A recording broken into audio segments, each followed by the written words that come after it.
top 20 releases of 2023. We're going back a month into the past right after this.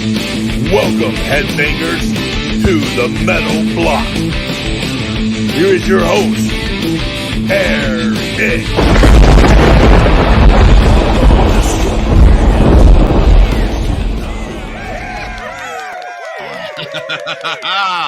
Woo! Here we are in 2024. Where's my audience? What? Where's my audience? Wait. I'm gonna try to do some cricket sounds. Welcome everyone back to the Metal Block. Yes, I took a little bit of a break during the holidays, 2023, December through this. What is it? 2024 already. And I hope you guys had a good holiday season, all that good stuff. So yeah, I took some time off because for one, my day job is kicking me in the butt a little bit. So life happens. Writing new songs, I'm writing new music. I have it set to try to write enough songs for an album this year, but I'm going to put out a couple singles at least. I'd like to do a full album, maybe if anything, at least 6 songs, And but the song ideas are coming. I'm figuring out the software. I got my studio kind of halfway set up to record with. So yeah, last time I put out a song was in 2022 of October of 2022, and it was a cover of the Blondie "Call Me," which you can see on my channel, or you can hear on my channel the lyric video. Just search AIR-IK Eric "Call Me," and I do a cool gothic version of that, and that got me some pretty good press. I got a few interviews online with some online music bloggers or vloggers, whatever they call them. Anyway, so what I do and what I typically do is at the end of every year, for the past few years, I've been doing like the top 20 albums or new releases of that year. So, and I usually do it in December, like at the very end, because I try to get every new release in. Sometimes some come in like at the very last minute. And there's a couple that came in at the very last minute here at this time, which I didn't really get to listen to a whole lot. So they probably didn't make my list. Maybe they did, who knows? But yeah, but like I said, life happens. And so I had to kind of push it out. But, hey, it's still early in the game. We could take a look back at 2023 because it was such an amazing year for music. I remember at the beginning of the year when I forgot what first album I got. I think it was Steve Vai's Gash, and that Gash guy, the guy he teamed up with that passed away, like a good friend of his. I think that was like the first album I got for 2024 in January, and wasn't really feeling it. I mean, I love Steve Vai. He's like one of my guitar heroes. Got to see him live and everything. But unfortunately, it just wasn't that good of an album. I don't know. Maybe I need to listen to it more. It just sounded dated. Some good songs on there, but it just sounded kind of dated. So then a bunch of stuff just started coming out that I was like, okay. Then came let's see who else came out. Anyway, we're gonna get to my list, okay? So I had to sift through about maybe, and I'm talking mostly about the albums that I had bought for myself or streamed, because maybe I didn't buy the album in time, because like I said, there was a few came in late. I didn't have time to get the vinyl, so I had to stream it.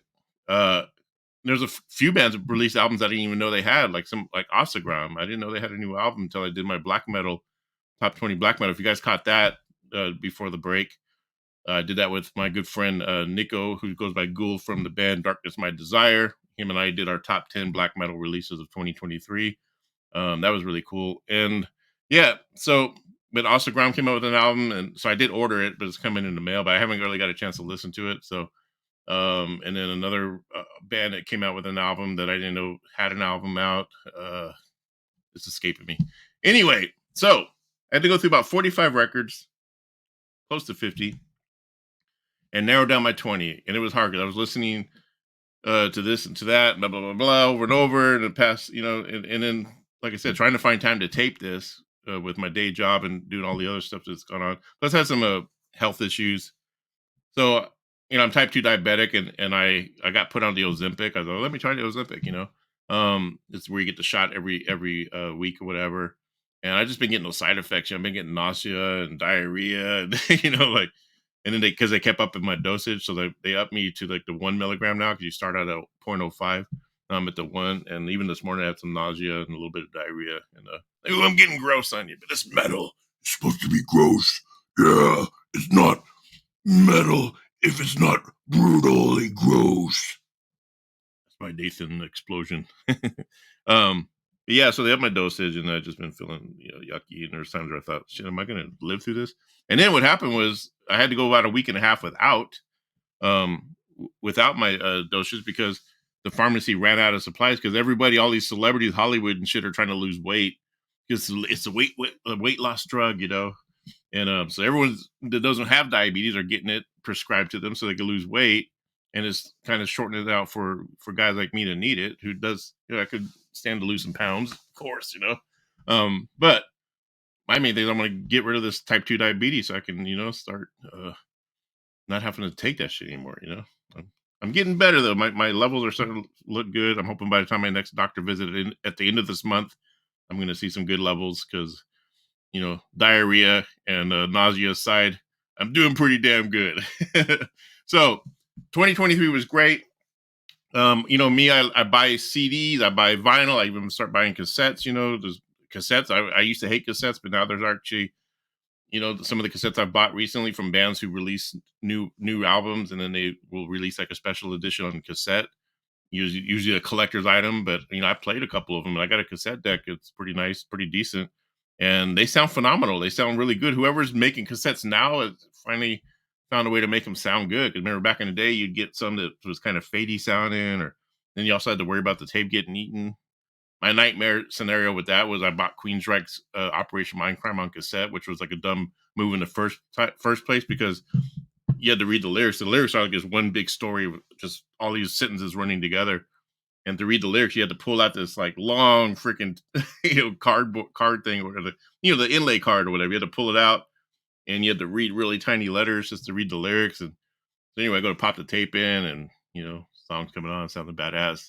Not even like 5 minutes in, like the fucking, fucking ate the tape and shit. Oh, like motherfucker. So I just hated cassettes after that. Operation Mindcrime, still a fucking classic.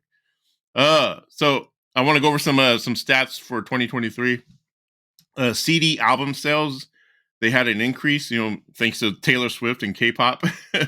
But they dominated with over 36 million CD albums were sold in 2023. That's an uptick of 2.7% compared to the 35 million in the previous year, making it the second most popular configuration for album purchases. Let's see, this says the top 10 selling CD albums of 2023 were comprised entirely of releases by Taylor Swift and K-pop. Yeah. It doesn't say like, how much metal was sold. I'm pretty sure quite a bit. I know I bought quite a bit myself. As far as albums like vinyl, I got the majority of my collection is vinyl. I have about, I would say roughly around 700 pieces of vinyl. And I got about 200 and something pieces of CD. No, I probably got like 650 vinyl. Then the rest are CDs, and then like a little thing of cassettes. I got probably about maybe 30, 40 cassettes. So the rest are vinyl and CDs. I got like 9. I think when I check Discogs, check out Discogs, everyone. Discogs is a good place if you're a collector of vinyl or CDs. Go to discogs.com. That's DISGO, Discogs, DISCOGS. I'll just put the damn link in the description. Anyway, so vinyl album sales are 49 million in 2023. That's a 14% increase from the year before. Wow. Let me put my microphone closer. Probably can't hear me. So 49 million albums, vinyl records sold.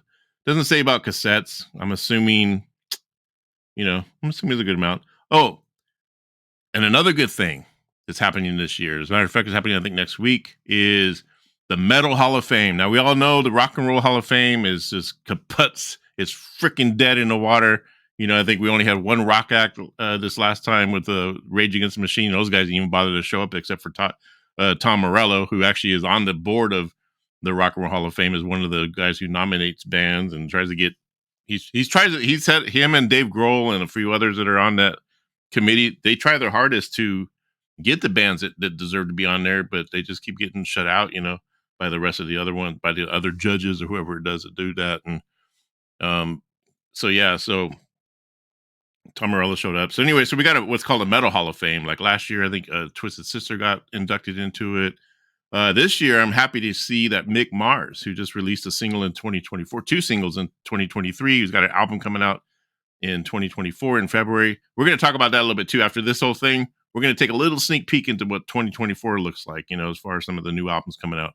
And yeah, so Mick Mars is getting inducted. That's going to be fucking kick ass. Eddie Trunk, I listen to him almost every day on Trunk Nation. He's going to be inducted. He just celebrated his 40 years in radio. He did that in December. So he's getting inducted, and he's hosting the entire show. Another cool thing is the chick that did the Decline of the Western Civilization movies. If you guys have seen those, for some of you, maybe this was before your time, but I totally encourage you to go back and watch those, especially the metal years, the part 2. So she's going to be getting inducted, and I guess the band London, who's featured in that movie, in that series, throughout, is going to be performing. Now they're going to be performing without Lizzie Gray. Lizzie Gray is a guitar player, one of the original guitar players, maybe the original guitar player, and he passed away sadly a few years ago. I have some good stories about Lizzie Gray when we first moved to Hollywood and Will-O-Wisp, getting our feet wet and learning the ropes of Hollywood and everything. We started playing gigs and we met Lizzie Gray, and he had a band called Spiders and Snakes. It was after he's out of London, and he was just super cool. He put our band on the same bill with his band and booked a lot of the shows with him, and we'd go party afterwards. And he was just such the nicest, the coolest dude ever. He was fun to hang around with. He was always laughing, always joking about, had a lot of jokes and shit. And just a really cool guy. And it was really sad to see that he had passed away a few years ago. And I forgot what he passed away from. It was some kind of health condition. Tim Masui, the drummer in that band, Spiders and Snakes, he's always been cool. And he did like a compilation album called All the Glitters or Glitter Glam Years, the title now. But he put our band on there, like one of our old demo songs. And so that's my little connection to London, if you will. So yeah, that's going to be cool. And I guess that takes place on Wednesday, the 24th in Anaheim. Now they don't televise it, unfortunately. They used to do it on Prime or some kind of on Amazon. There used to be some kind of weird little channel that would show the Metal Hall of Fame, but they didn't do that last year for some reason. Maybe they did. I missed it, but I just caught somebody on YouTube, filmed it from the audience, and they, did a pretty good version of it on YouTube. So I'm probably going to have to watch it that way. If you're not going to be in Anaheim to go see this, then you're probably best bet is to go watch it on YouTube. If any of you that know me are going to be going, and you want to be like the man on the street and maybe do some videotaping, maybe get to talk to some of the rock stars there, let me know. And maybe we could put it on the show. Maybe we can have you come on and report from the Metal Hall of Fame, So, yeah. So without further ado, let's get into my list. What I'd like to start with is, like I said, 2023 was, it just came out with a lot of cool stuff, and it was way more surprising than I thought it was going to be. Like I said, it started out kind of slow and then just started picking up. Box sets was kind of big in 2023. That's where bands are starting to do the reissues of their albums, and they'll put like 5 or 6 different albums. They'll put some posters, all these little goodies, and booklets with like band history and all this stuff like that. That's the stuff I really like. So I've been spending a pretty good a good amount of money on that. I want to show you what I got. So I didn't really rank them, but I do have my favorite box set out of the ones that came out, or at least the ones I bought. Let me plug in my adapter here because my battery's about to die. Black Sabbath re-released Live Evil. Now the good thing about this is they did a remix on it, so you get the original, and then I think you get a remastered version. Comes with a nice booklet. I'm not going to open these up because it's going to be a pain in the ass to put everything back. See, as you can see, but so get out there and get that. It was like, I think this was like about, I want to say 150, kind of pricey, huh? Black Sabbath Live Evil, the super deluxe version, and I think it came out on vinyl too. I'm not sure. I think yeah, there was a vinyl box version, but I don't think it came with the cool stuff that the CD did. So that's why I got the CD instead, because I think the vinyl didn't come with like the book. I think the little book that comes in there. And then next is my really love is the box set. I guess you can call it a box. It's basically the Dio documentary on DVD, the deluxe edition. So this comes with some cool stuff in it. Can you see all that? Yeah. It's upside down. But yeah. Just Google it and you'll see what all comes inside. Like I said, I don't want to open it because everything will come flying out. But I think there's some guitar picks in here. I know there's, yeah, a lot of cool little thing. Poster, definitely. Whoa, see, everything's falling out. Oh, you get this. Oh, yeah, so, oh, handkerchiefs, because the movie's really sad on certain parts, so you're going to cry. So they put some handkerchiefs, this cool little bracelet, you know. So it comes with some cool stuff. This is the Dio documentary, Dreamers Never Die. If you've seen this, if you haven't seen it, I urge you to get out there and see it. You can probably still catch it on streaming on Prime, or it used to be, I think it was on HBO, might have been on HBO. Really cool. Next box set I like a lot. I was a little disappointed. I love the boxing of it. I love the packaging. Look at this. Motley Crue Shout at the Devil. I got it upside down probably. No, it's right there. Shout at the Devil. Shout. I'm not gonna sing the whole thing for you. Anyway, this comes with a lot of cool stuff. So the problem I don't like about it, the one downfall, it doesn't come out any kind of booklet. Like I want a book. I want to read about the recording sessions, what they had for lunch when they're recording, how many of them took a crap in the toilet. Just kidding. But still, it's like it just comes with a lot of cool, like, I think there's like a candle holder and a necklace or some kind of thing. So yeah, and it comes with a lot of cool stuff. So it comes with like the Shout at the Devil album remaster remix, and then I think it comes with like an EP with a bunch of like bonus tracks and stuff, like demo versions, which is kind of cool.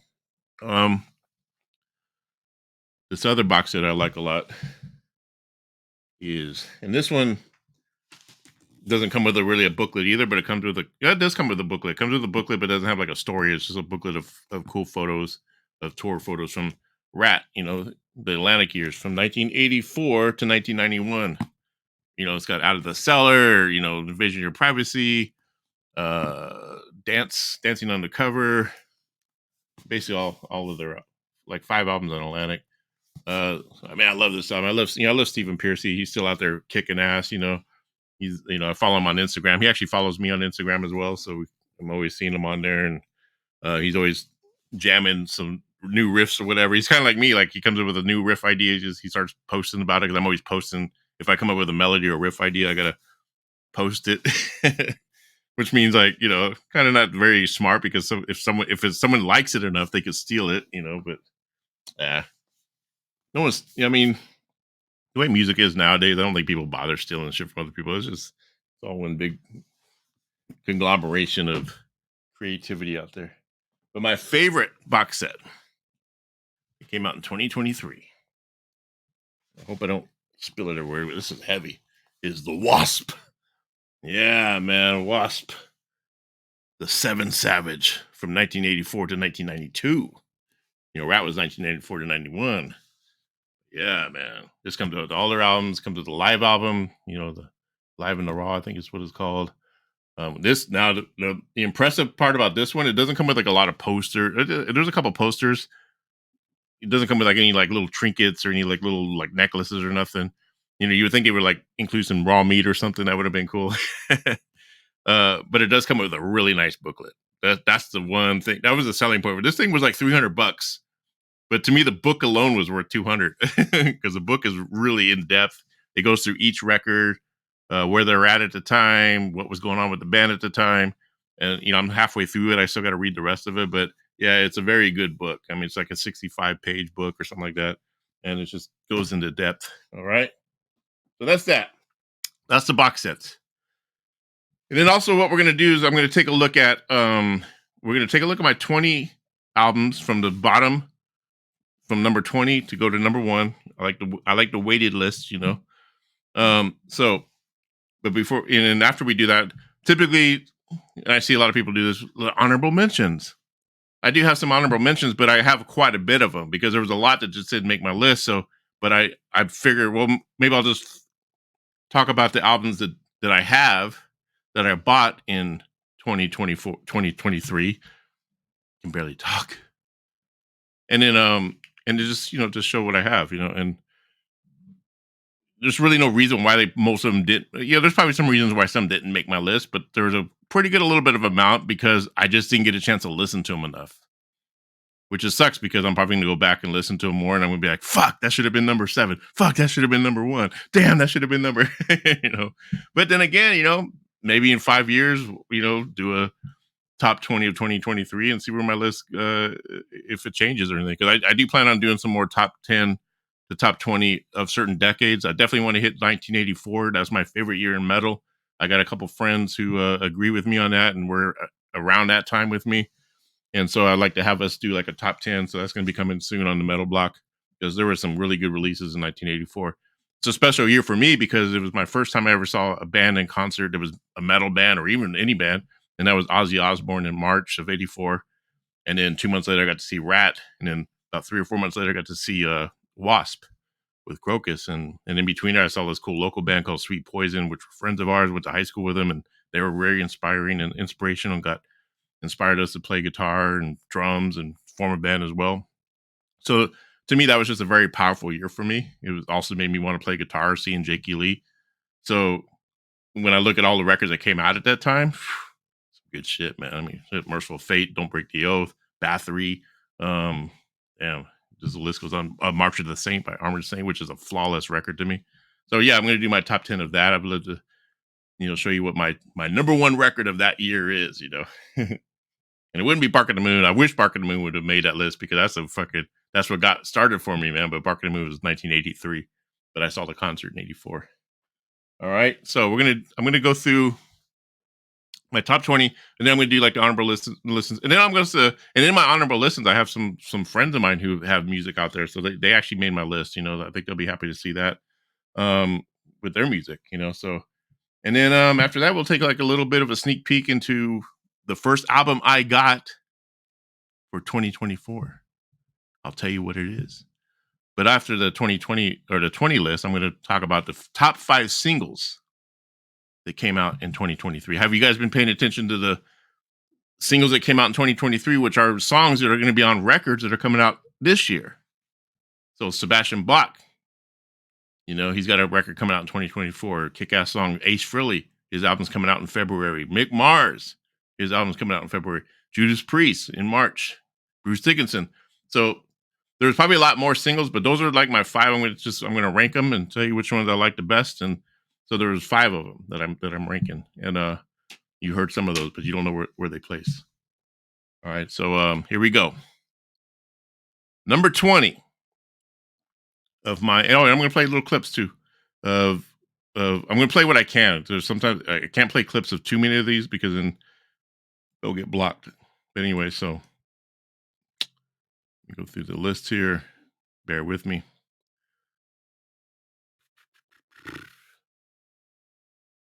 We're going to start off with my number 20 for 2023. This is a band I discovered just clicking around on YouTube, and I just found them so fascinating. Ooh, Squid Pisser. And the name just really stood out to me. And it's just, I put it on. Every song is fast and just here. Let me give you a little taste of what they sound like, and you tell me.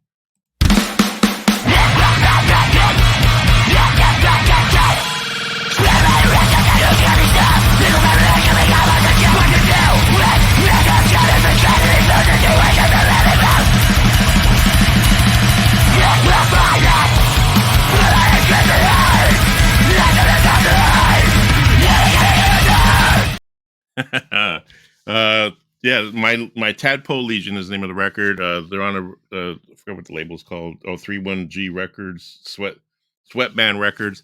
They also have a band called Cancer Christ on this label, and I think they all kind of work together. I know the drummer is sometimes in Cancer Christ. I just think I find them phenomenal because their musicianship. They sound like they're playing a bunch of noise, but if you listen closely, there's some intricate shit that they're doing, especially on the guitars. And that drummer is just a maniac on the drums, and every song is just kind of like that, just real fast and just the band Starcrawler, who I like a lot. I got to see them in concert this last year with Bandmade, a Japanese metal band. I think they're friends with them, and I think the guitar player plays in Squid Pisser every now and then. So yeah, it's all like one big happy family here. And I think she has the singer Starcrawler that does a song on here as well. Great album. I love it. Squid Pisser. Get out there and get Squid Pisser. They got a cool image, I'd like to get them on the show if I can. I don't see them ever doing any interviews, so I don't know. I would love to reach out to him. Number 19, and I'm surprised this didn't make a whole lot of people's lists. Like I was watching a lot of other people that did their top 20, top 10, 2023 lists. Udo, Touchdown. Football season, my Cowboys lost. I know, sucks. But yeah, like the football thing going. Like Udo, man. This guy's he's got to be like 80 years old. He sounds like he swallows glass before he sings, like a gargles glass, and then he sings like this. But he's on key and he sings melodies. He actually has some good melodic stuff. It's real heavy and it's got some melodic stuff. It's a great record. It's just a good, powerful metal record. It comes with 2 discs. Isolation Man, that's like that kicks off the record. It's just a kick-ass opening song. But the song Touchdown, it's just the guitar solo is crazy in that, man.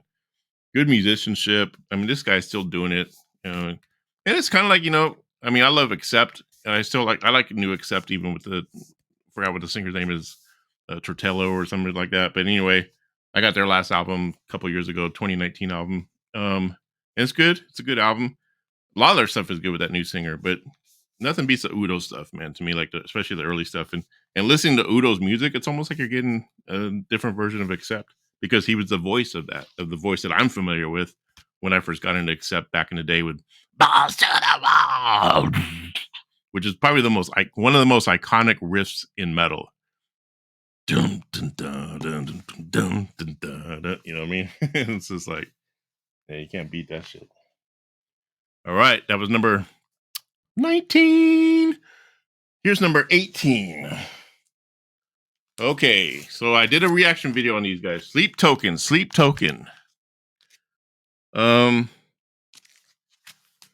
What can I say about them? I know they get lumped in the metal field. When I heard the album, I was expecting to be blown away by melody and sadness and emotion, and it is. There's some good stuff on here, but it also kind of reminds me a lot of like the more kind of alternative pop, alternative rock, I guess you could say. But I would say, like, if you're gonna, like, to me, like, if you listen to groups like, or artists like Lana Del Rey or that guy Hozier, I forgot, he used to have that song about the church or something like that, but his voice, maybe a little bit of Imagine Dragons, that type of, like when Imagine Dragons have that more gothic or darker sound on one of their songs. And there's another artist, I can't think of the artist's name, but he was like kind of, you always heard him in soundtracks on TV shows. Anyway, like that's where I kind of would place them at. I wouldn't really put them in the metal, even though they have some heavy guitars and it gets real like kind of Slipknot sounding with the low tuning and this kind of, what's that sound? It's kind of very, I guess you could say, Dingent style guitar or whatever, where it just sounds like it's going through the computer and it's not really like a real amplifier, but it's still heavy. But this is a good album, and I think if I hear it more, it probably would have been higher up. I got this kind of late in the game. I ended up getting it around October. Like I said, I was planning on doing this thing in December. But they got the Image, they got the masks, and I guess recently in the news, somebody had outed the keyboard player, as far as because they're trying to keep their identity secret. They're like kind of like Ghost, but Ghost had to reveal themselves due to some lawsuits or whatever. But so he had to. What am I? I had a brain fart there. Tobias Forge had to reveal himself. This singer here, forgot what he goes by, what his name goes by. He hasn't been able to reveal himself yet, or he hasn't had to reveal himself yet, but the keyboard player did. And I guess apparently what they did was they wiped out their entire social media and they totally wiped it clean. And then there's rumors going around that the singer is the keyboardist of a band called Bring Me the Horizon, which I think is like an emo kind of metal band. People kind of consider metal, but I guess if they're metal, they're metal. Whatever your preference of metal is like a label that people throw around. And then you got the gatekeepers. That's not metal. Da, da, da. If it sounds metal to you, because metal is more like about a sound and an attitude. And if that's what it sounds like to you, then that's what it is. To me, it's metal, but it's probably not the kind of that I would really listen to, because I just haven't heard nothing that I like. And I'm talking about the songs. Not because whether it's metal or not metal. It's just I haven't heard no songs that really jump out at me. Now, on that album, that Sleep Token album, the first song, Chokehold, man, that is really good. You know what? Let me play a little clip of the. I'm gonna go back a little bit with the Udo thing, because I just want to play you the opening riff to Udo's Touchdown. Then we're gonna play a little bit of Sleep Token. Oh wait, that's not the. What did I do with Udo? Oh yeah, Udo's right there.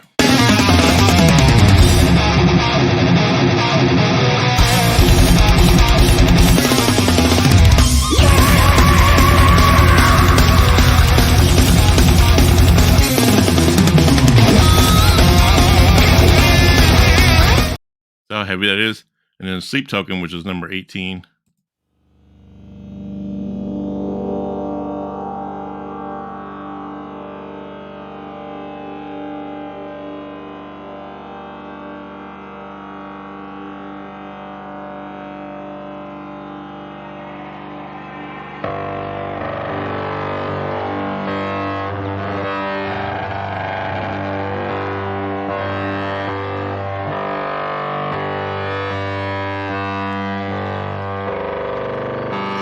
When we were made,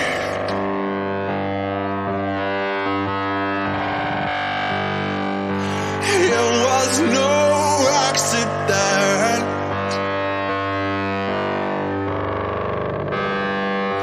We were tangled up like branches. His voice is powerful and emotional. Like I said, but metal or not metal, whatever you just find these guys, they are really good. And they probably should have been higher on my list, but I just put them there because again, I just kind of came into them late.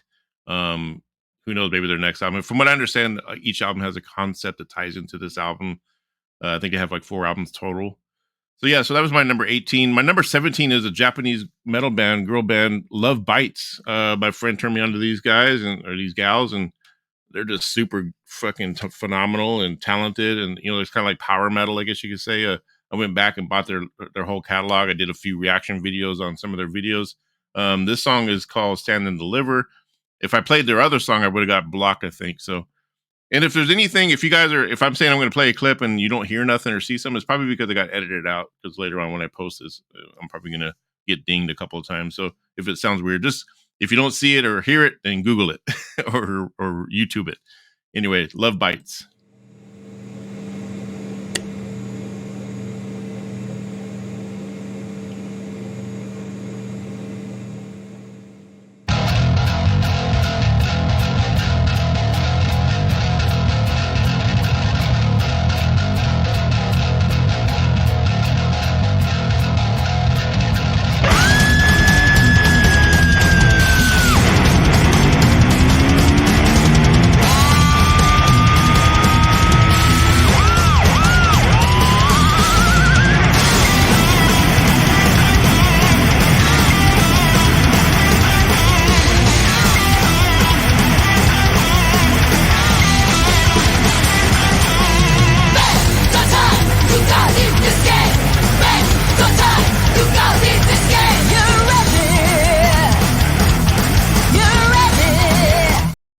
The guitar player is like Miyako. She was the girl with the longer black hair, and then the girl with the more kind of brownish blondish hair, Midori.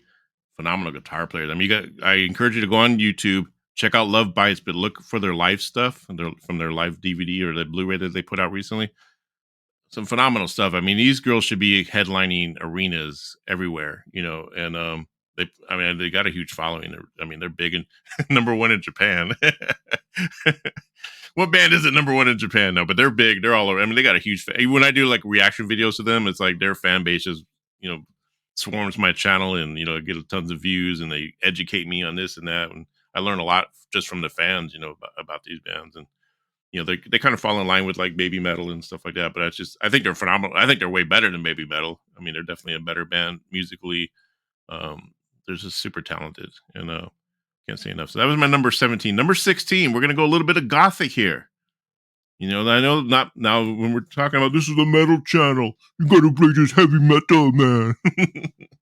But these guys are a big influence on a lot of metal. If you listen to like a lot of metal these days, you will hear Depeche Mode, The Cure, and stuff like that. But Depeche Mode put out an album called Memento Mori this year, and it's a really good record. I got to see them in concert just about a month ago.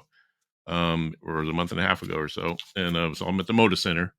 There was not one empty seat. I mean, that place probably holds about 18,000 people, I think. I don't know, look it up. I'm probably wrong in there, but I know it holds like a lot, but there was not one empty seat. It was filled from the top to the bottom. And what I like about him is the singer, he's so energetic on stage. I mean, the guy's like probably 60 or whatever, and he's gone through like a lot. I mean, he was, a heroin addict, and he's sober these days, but he's overdosed a bunch of times and almost died and this and that. But this guy's just all over the stage. He's got great stage moves, and the way he commands the crowd. I saw him back in 2000 at the Forum in LA. I think it was 2000, somewhere in that area. And that's what blew me away then was how he had the entire arena singing along. There's a lot of bands that have like the sing along stuff, like Iron Maiden does the stuff like that. There's Depeche Mode. I mean, they did Personal Jesus. I mean, the whole crowd was just singing. It was just like phenomenal. And like I said, not one empty seat in the entire place. Usually when a band plays a Moda Center, if they can't sell it all out, they'll block off like the top section or whatever to make it look like it's sold out. But the whole 300 section is blocked off. All you see is the people in the seats. But they didn't even have to do that. They just filled the entire thing up from top to bottom. And I got a pretty good. I was on the very top in the 300 section, but I was on the side of the stage where I could hear it really well. Just enough to where the speakers were, where I could hear them, and I could see the sound guy at the bottom, and then I could see the stage really well. I could look down, and I could see them all moving around on the stage, and it was a pretty good view. A lot better if I would have been way in the back and then looking at those screens. So yeah, so Depeche Mode, number 16 for me. Woo! What do we have? What do we got? 15 more to go. Okay, number 15. They also made my top 10 black metal list. They were actually number 1 for top 10 black metal. But this record here, I just can't get enough of it. Mork. All right? Mork. Not Mork and Mindy. Mork from Mork. The album's called Dipel. Or Dipe It. Not Diaper. Dipe It. Or maybe it's where they're from, Sweden or Norway.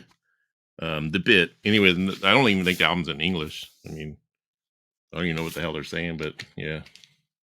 Just lyrics on the inside. It's just a great record. Let me play a little bit of them. Hopefully I don't get in trouble from Disney. Disney? No.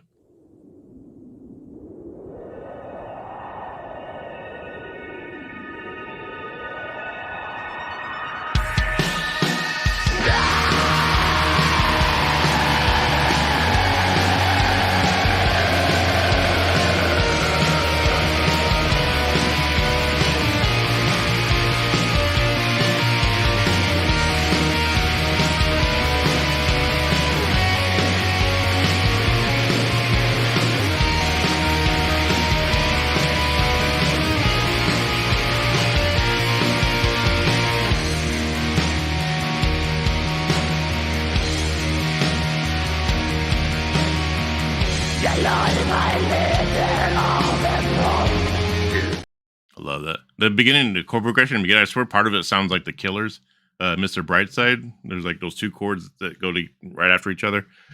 I can't think of the chords in my head, but I know it on guitar. But yeah, it kind of sounds like Mr. Brightside by the Killers, which I love. I love the Killers. I'm a big fan of the Killers. I haven't listened to their last couple albums. I haven't got a chance to listen to them, but I would definitely like their first 3 or 4 albums. But Killers is a great band. Mork was number 15. We're moving on. We got time, man. We got time to waste around here. What do you think my number 14 is? It was actually number 1 for a lot of people on their list. I mean, it made for all the metalheads. I mean, metalheads. Overkill. Scorched. Now, this would have been higher, but it's another album that I got kind of late in the game and only got to jam a few times. But every time I've jammed it, I liked it. I think it's going to be one of those albums I'll put on every now and then. So it made my 14. It could have been a little bit lower. It could have been a little bit higher. It probably would have been higher had I got it earlier on when it first came out. Overkill, Scorched, the song The Surgeon. That's one everyone raves about. Let's check that out a little bit.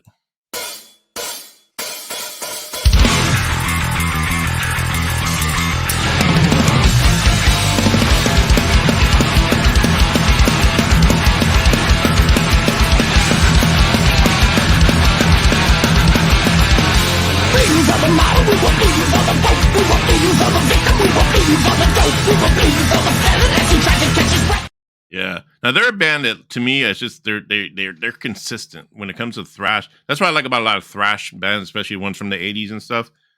like Testament, Slayer when they were together before they broke up, and just all those bands that like that came out in the early '80s, Exodus, all those bands, they stay consistent with their sound, like Violence and who was Death Angel, another one. You're never gonna. There's Creator, god damn, Creator put out a freaking kick-ass album a couple years ago. You're never gonna be disappointed by what they put out. I mean, they're always being putting out really cool, heavy. It's not like you're gonna hear Scorched and then their next album is gonna sound like Bon Jovi or something, like bands like a lot of the just regular metal bands that we listened to back in the day, like Judas Priest or somebody would come out with freaking Defenders of the Faith, Free Will Burn It, like super fast, almost thrash metal. And then here comes Turbo Lover, doom, doom, doom, doom, doom. You'll never get that from like these thrash bands.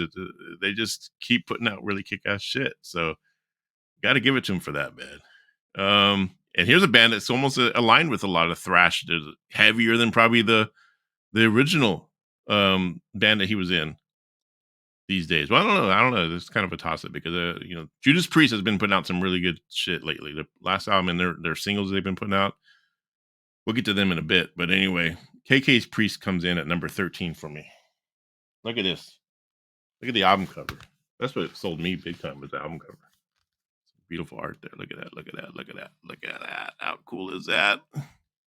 The Sinner Rides Again. Is it The Sinner Rides Again or just Sinner Rides Again? Oh, it's The Sinner Rides Again. But yeah.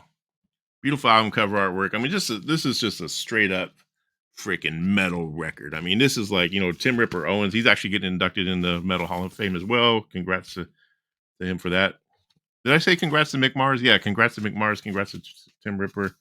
Penelope Spears. Anyway, kick-ass album. The first single that came out was One More Shot at Glory. I'll play a little bit of that.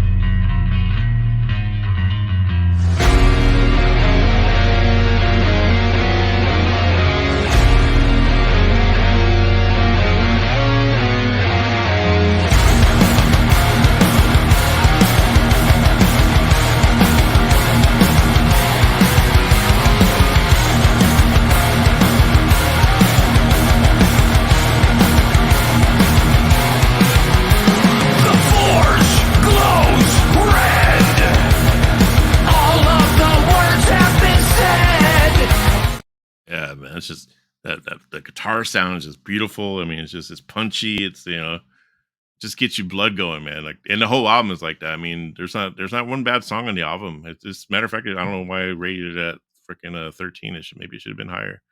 You go back and you do this list, you're like, damn, that should have been higher, or that should have been here. That should have been where, that's what makes these lists hard, man.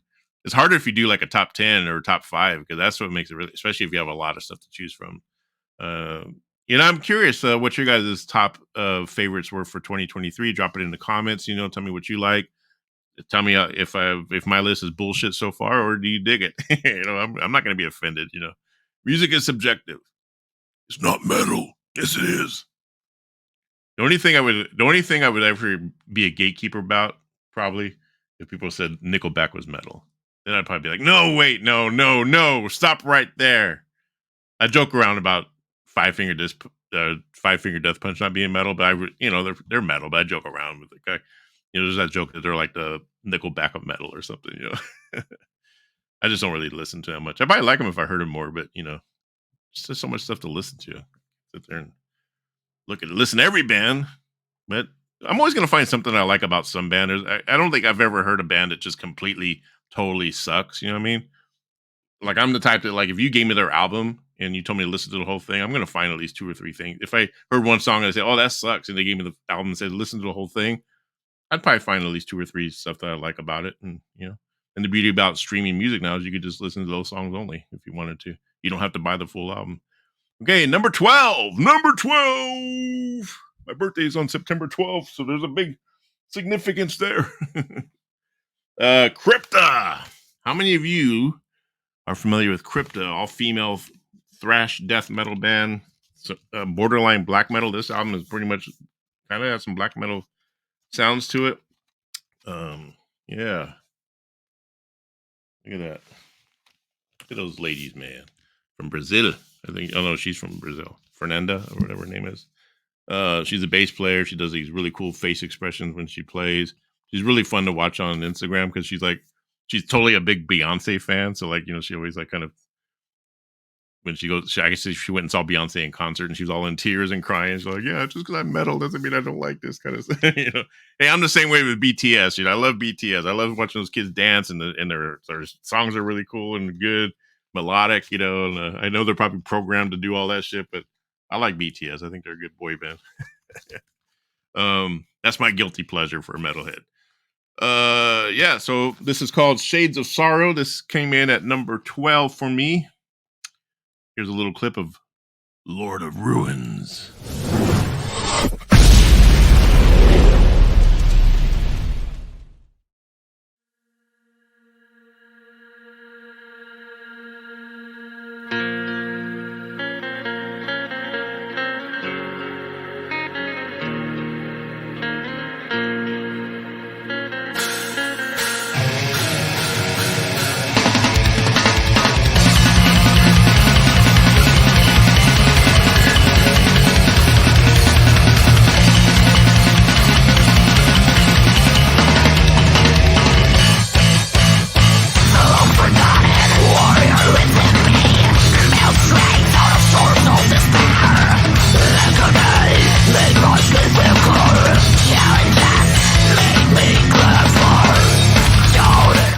How cool is it when she like looks into the camera? Like she looks like she's just gonna fucking tear your face apart. Yeah, that came in at number 12. It probably should have been a little higher too. I mean, I'll get to the one female band, which is like their counterpart or whatever you call it, but they made a little bit further than. But I think what holding me back from loving this Crypt album even more, I think it's that guitar sound. There's something about it's missing something. It's heavy, but it's not. There's something it's just I don't know. I don't know if it's the drums that are a little bit too loud.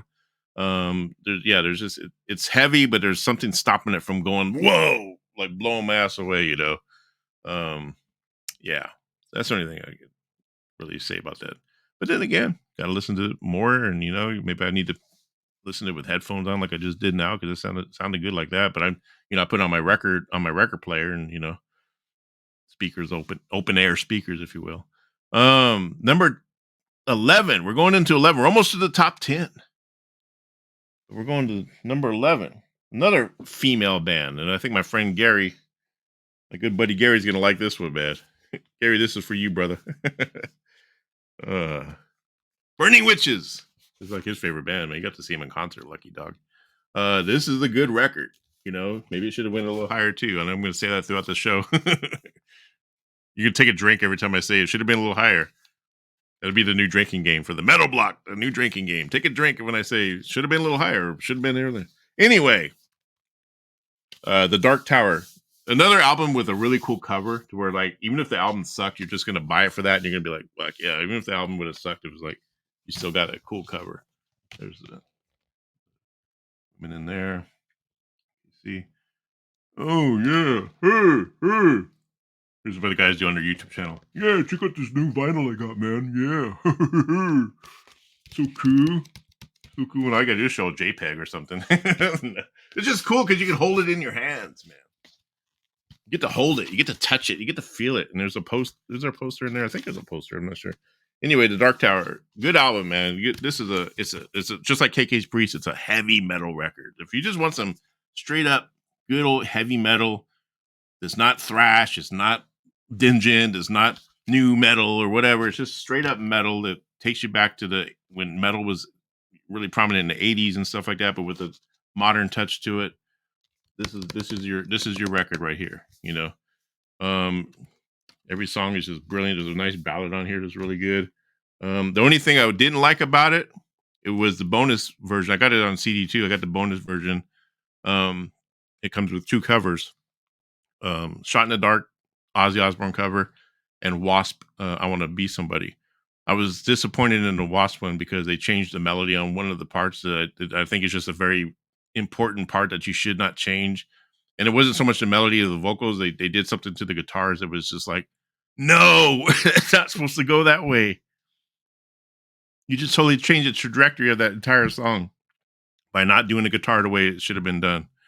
And that's what threw me off on that one. You know, if you're gonna do a cover, yeah, you want to do it like your own, make it your own and stuff, but you can't take away something that's familiar and just totally switch it up, you know, because then it just becomes like a different song. And to me, I just think they ruined it. Shot in the Dark was a little bit better. I probably didn't hear it enough to know if it's how good it was, but you know, and that's another song you can't really touch because Jakey Lee. I mean, come on, man. Number 10.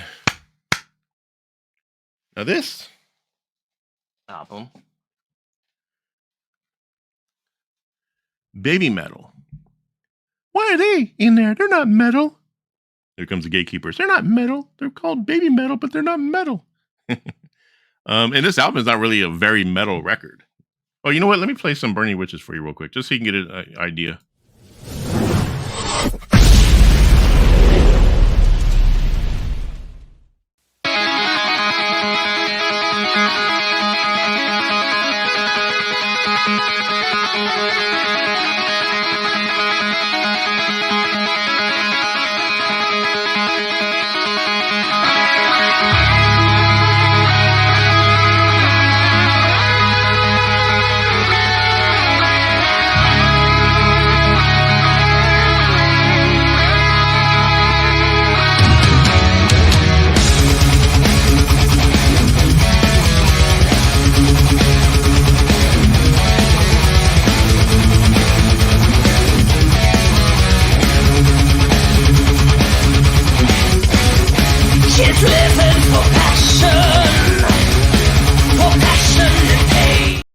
You know, notice like when I play that KK Priest song, it's almost mapped out the same way. There's a harmony guitar, comes with that kind of almost same chord progression, but a little bit different, but just the same kind of rhythm. Yeah, it's very similar. It's almost like, did they were they rehearsing next door to each other for their albums? Her vocal melody right there is very similar to a song that I still haven't figured out. I talked about this in a video a while back, and where her vocal melody is almost identical to one that's on Judas Priest's Firepower record.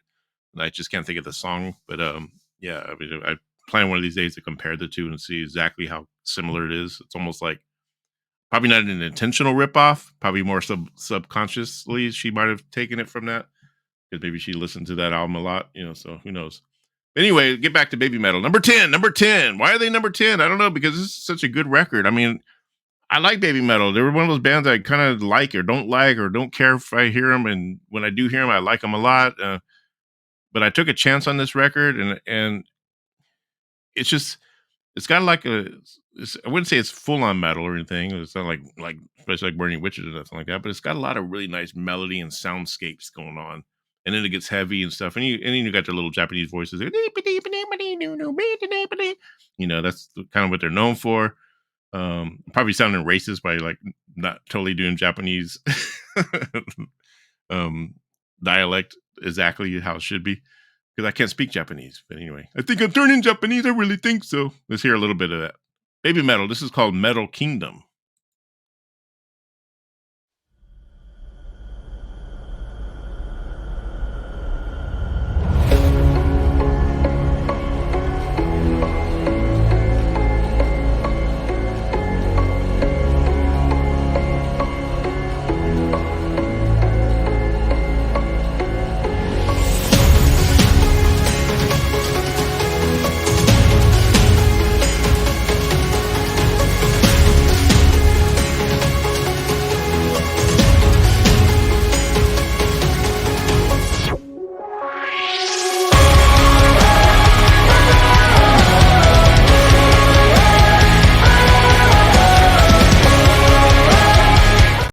Take that back. That's a pretty good metal sounding song. I mean, so, you know, but it's just so melodic and powerful and well produced production. You see their concerts. Like, I mean, they put on a really good stage show. I mean, come on, you can't go wrong. They're one of the biggest bands of touring right now, just like Ghost and Sleep Token. All those bands are just, it's weird. A lot of these bands are like really huge like that. Like, you don't really hear a lot about them. Like, obviously you don't hear them on the radio all the time or nothing like that. You don't see them on MTV, you know, or any kind of video shows that are like MTV, but yet they're touring and they're like massively huge touring wise. Like, you know, especially Rammstein, you know, Rammstein last hit was Du Hast. You know, you don't hear no songs by them anymore. but their touring is just crazy. I mean, they sell out arenas and they have a big production. They have tons of money, so it's crazy. I mean, and Ghost has songs that you would think be on the radio every 24/7, but they're not. But yet they have a big production and they tour a lot and they sell out arenas. So that was Baby Metal at number 10. Number 9, big surprise for me because this is an album that I bought late in the game, but ended up liking it a lot enough to actually put pretty high up on my list. And it was a surprise. And it's probably the first Doro record I've ever owned. I might have had her one popular one from the 80s or whatever back in the day. I just don't remember. But and then she's just someone I never really listened to a lot, but I liked her. I always liked her.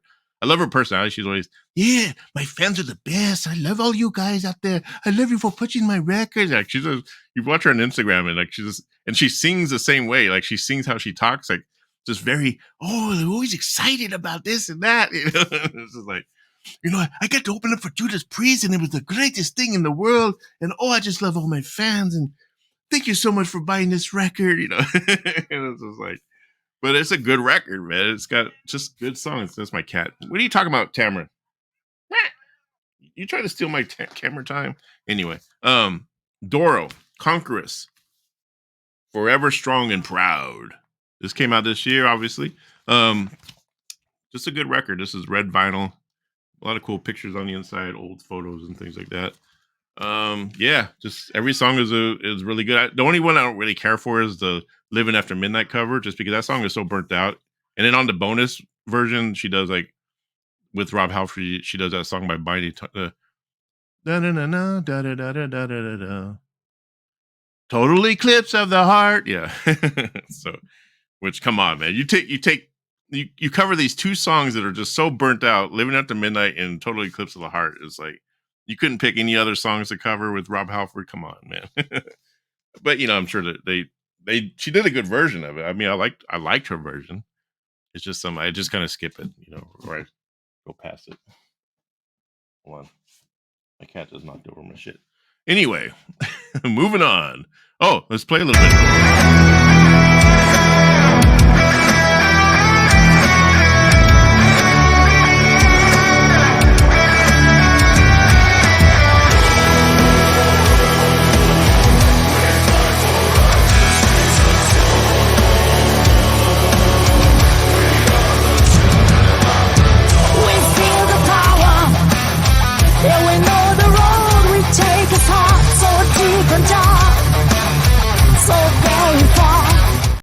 I love melodic stuff. Like I love the melody.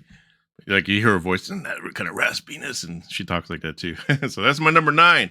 Number 8. They were on my list last year or the year before. They just put out a record like year after year. They put Checkered Past was their last album. LA Guns, Black Diamonds. People might think I'm biased because I'm friends with Phil Lewis or whatever. He's a cool dude. But no, just always okay. To be honest, and I've told Phil this, I wasn't a huge fan of the band in the beginning when Sex Action and all those albums came out. Even though we covered that in my band, it was mostly my drummer and the other guys liked those songs, and me, I just wasn't really into it. But we did it. I liked them when they sort of got more kind of progressive. Wouldn't say like prog rock progressive, but just more like when they Ballad of Jane was really good, and then but they're when Tracy Guns and Phil Lewis reunited the past 4 albums ago, because there was a time where I was missing a lot of music. So in other words, like from the maybe 95 to the 2003, 2004, 2005, I was really heavy in my addiction. I'm an alcohol and drug counselor now, and I'm 12 years sober, but I was addicted really bad to drugs and alcohol, and I missed a lot of music. So there's a big gap of LA Guns I missed, but going back and listening to those records that I missed, there's some good stuff on there, but their really good stuff is when they came out with the album, I think Before the Devil You Know, which I've heard of. I don't have that one, but from The Devil You Know to this one, Checkered Past in this album, it's just been phenomenal. I mean, get out there and get LA Guns. If it's so funny because like sometimes I'll mention them and people are like, oh, they're still around, they're still blah blah blah blah, they're still making music, blah blah blah blah blah. It's like, get your ass off the fucking couch and go listen to some fucking new LA Guns, man. And make sure it's LA Guns, not Riley's LA Guns. There's a big old shit going on about that. But anyway, yeah, this is a good record. I kind of like Checkered Past a little bit better, but also like this one too because they're two different. That's the thing about LA Guns. Every record just sounds different from the other. So this is a different. This is kind of a more aggressive, kind of darker album. You know, the song. There's a lot of like. I kind of feel like it's a lot of David Bowie of vibes to it, or even Alice Cooper, but a lot of Led Zeppelin too, sounding riffs. You know, so and Phil is just singing his ass off on here, and I'm just saying that because like I know the guy, but if you listen to him live, he's singing totally live. He's 60 something years old. I think he just had a birthday recently. He's just all over the stage. Still looks good. Still looks like he's in his like 40s or whatever, you know. And sings phenomenal. Tracy Guns is freaking always phenomenal no matter what, you know. And the rest of the guys, I love the bass player a lot. Johnny, what's his name? Johnny something. Should know his name. I raved about him one time. Anyway, the bass player is just really good. I mean, his bass on just real melodic, and it just goes so well with the music. Good record, Black Diamonds. There's a song on here called Diamonds. It's a ballad, and I swear, here's what pisses me off because they also have a good song on the last album that missed the mark. You know, they just released a version of it recently. Let You Down or something like that. I think that's what it's called. I actually want to cover that song because I was working on it, a cover version of it. But this song, Diamonds. So here's the thing that pisses me off. There's no outlets anymore that host music, like, you know, radio or whatever, like we did back in the day when the band released a single and that shit took off. Like Ballad of Jane came out, it was on MTV, and it was their number one biggest hit. But I think they have better songs than that. And I think Diamonds is way better than Ballad of Jane. I think that song Let You Down is way better than Ballad of Jane. But nobody will know because there's not a platform other than YouTube that will take it to that height. That will take it worldwide, or like, you know, on the Billboards charts and all that shit like that. So unfortunately, like a lot of these great songs that these bands are still releasing great music that are in their 50s and 60s and that came from the 80s are still releasing phenomenal stuff, but nobody will ever know because of the way the freaking music is marketed these days. And it's just so congested with all this other shit that's out there. Taylor Swift. Taylor Swift is like owning everything, man. I'm thinking about watching that movie, the concert eras or whatever, just to see what the hype is about. Maybe I'll do a metalhead reacts to Taylor Swift. I'll get like 1 million views and shit. Ooh, that's a good idea. Coming soon. Okay. Oh, you know what? Let me play a little bit of LA Guns so you can see what I'm talking about. God, here I am talking about how good they are, and same with those other bands I've missed. And then I got to show you the fucking video.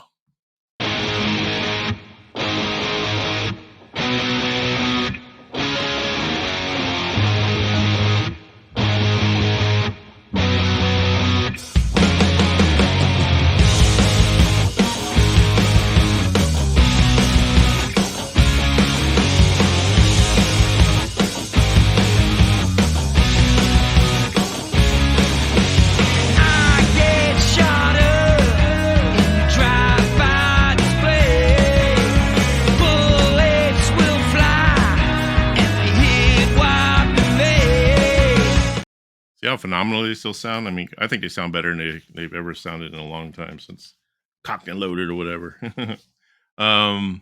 And that's one of the more catchier tunes. The rest of the album is like a real kind of dissonant sounding and just in your face, ballsy, dark blues riffs, rock riffs or whatever. Nothing that you'd probably hear on the radio, but just sound really cool. You know, a lot of really cool melodies. But that's like one of the more catchier tunes, that in Diamonds, the ballad. So as you can see, I'm holding Dokken because Dokken's new album, which was a surprise hit for me, surprise release for me. I didn't have no idea they were even working on a new album. You know, Don Dokken. A lot of people are, you know, it's known that he's had a lot of vocal issues live and stuff like that. He's had some medication issues. That, you know, he had surgery that fucked his hand up where he can't play guitar no more or anything. So he's been out there singing and people are dogging on his voice and saying, oh, he can't sing no more, you should give it up. And I kind of criticized him a few times early on because I didn't really know what was going on. And I feel bad for that. But I was watching some interviews with him and I love that he's really honest about his voice. He's like, yeah, well, I can't hit the notes that I used to hit. You know, and if you don't like me the way I sing, don't come to the show. You know, and that's true. Like, don't go. You know, you can't take away the man's love for getting out there and just doing it, you know, and if you want to see it, go see it. If you don't worry about it. But when I heard that they were going to come out with a new album, and then with this whole AI thing going on, I kind of thought, shit, can he sing in the studio? And like, what are they going to do? Are we going to get like an AI version of Don Dokken or what? And I was kind of worried. Luckily, we didn't. What Don said he did was he just wrote songs that are within his range. So he stayed within his comfort zone, which is what you should do when you get to that level of your age or whatever's going on with your vocals. And doesn't mean you can't sing. You're still a good singer. You just got to sing in a different range. And boy, did he really put it his all into this. If this is their last album, they're going out on a high note because every song on here is great. There's the last song called Santa Fe. He sort of tells his whole life story in just an acoustic vocal song, kind of Spanish sounding, kind of like that old Spanish Western. Like you could just be out in the desert listening to it. And man, it's just a great record. The guitar player, John Levin, everyone's like, well, it's not George Lynch, it's not Dokken. Give it a shot. And John Levin's been in the band longer than George Lynch has ever been in it. And he's a different type. He's a different beast, if you will. He's got some little flares in there that kind of sound like George Lynch's, he kind of does a few little things. It gives it enough to give it that Dokken sound, but at the same time retain his own style and bring something new to the sound. And man, just a great record. I'm going to play the first single that came out. It got blocked when I did a reaction video eventually, or a while back, but then YouTube, I challenged it and YouTube actually ended up lifting the block because they, so I'm hoping that they stand by that and don't block me again. So I'm just going to play a little bit of it. Fugitive. Did that sound? I mean, that guitar, you know what I love about the guitar player? His tone. I mean, he freaking nailed that tone. I mean, it's just so smooth. It's like, it's like silky smooth, like pudding just, melting away onto your tongue. I'm getting all graphic there. Anyway, just there's something to it. It's just, man, it's a beautiful tone. And he does that little hammer-on thing, and I love when he does that tremolo dive in the beginning. It's just a perfect dive. It's real subtle, but it's there, but it's not there. And then when Don's vocals come in, just fucking, it's good. That's Dokken. That sounds like Dokken. Doesn't sound like a Dokken trying to be a different band to fit in with whatever's happening now. He's doing what Dokken does, right? Just write a really good melodic rock metal song, hard rock, hard metal, or what would it be called? Heavy rock. So many genre names. I stay out of that. I try to stay out of that shit if I can, man. That was number 7. Was Dokken number 7? Yeah. Number 6. Legendary band right here. Remember them back in the days of Kiss? They were like on Casablanca Records too, but this never made it as big as Kiss. Broke up for a while, and they got back together about 10 years ago, maybe or so. Been putting out pretty good records. Once Upon a Time. This to me sounds like the Angel from the 70s, and every song is a banger on here. Like just every song is good. There's a really long song called look at that title. It goes from there to there. It's called Once Upon a Time, an Angel and the Devil fell in love, and it did not end well. So yeah. And that's even in the chorus. Like that's the entire line in the chorus. It's a great song. It's kind of an epic story. There's a story about this angel that falls in love with the devil, and I guess it just doesn't end well. But anyway, it's really good. I'm going to play The Torch. This is the opening track on the record. They don't have any videos. I wish they'd put out an actual video. I'm not sure what their deal is with that, why they don't do videos. But yeah, they're going on tour with somebody this year. Who are they open up with? I can't remember who they're. Anyway, they're opening up for somebody like it's kind of big. It just started announced the tour. Anyway, Angel, The Torch.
beautiful. And you know, it takes a lot of balls to open up a record with like kind of a more mellow type of sounding song, and but it's because it's so powerful. It's got a big, powerful intro, and then it just breaks down with those really nice production. The vocal melody is just sweet.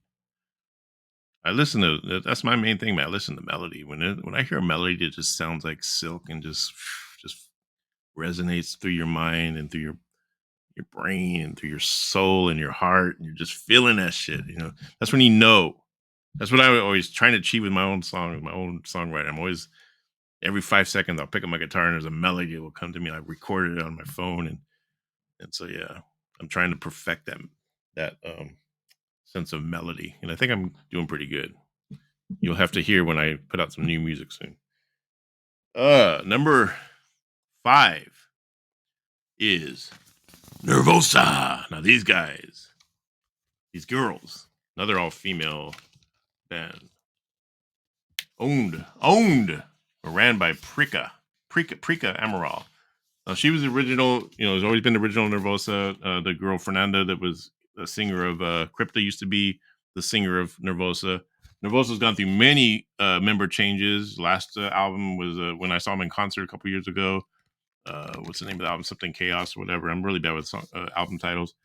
You know, they had a singer from Spain, and then the bass player who I love is Mia Winter Wallace. You know, she's been with Abbott and stuff. Really cool looking chick or whatever. Really phenomenal bass player. She was from Italy. And then you had the drummer from Greece, and then you had another, you know, Prika being from Brazil. And so she always had, and then something happened where she had to get a whole new lineup. And so then Prika decided to sing. She said, you know what, I'm going to be the singer, and I'm going to be the guitar player and the singer.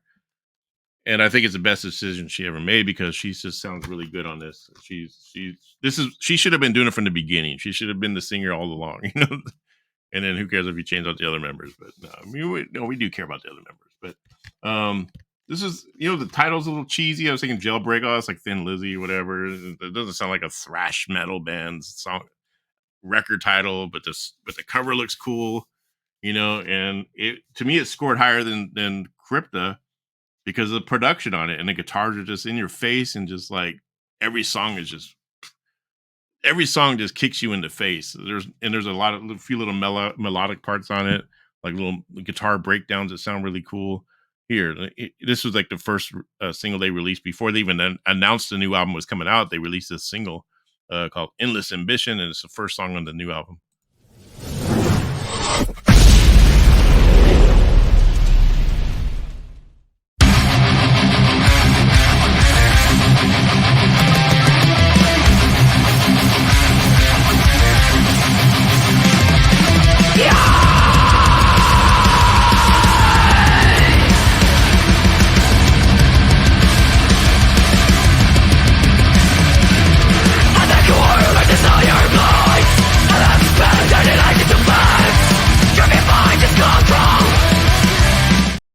Damn, that's fucking bad. I want to quit this show right now and just go jam that album again, but it's so late. It's like what time is this? 10 o'clock my time in the Pacific Northwest. Woo! I'm gonna jam that tomorrow morning when I wake up. I'm gonna blast my fucking neighbors out. That's just a badass album. It's a brutal freaking album, and it's just heavy. Every song is like that, just very driving and heavy. And I think it's their best album. Definitely their best album. I haven't really heard of their earlier stuff. I need to go back and listen to like their very first couple of albums. I remember streaming them a few times back in the past, but just, you know, when Fernando was in the band, and I, you know, it was some good stuff, but this is some good shit, man.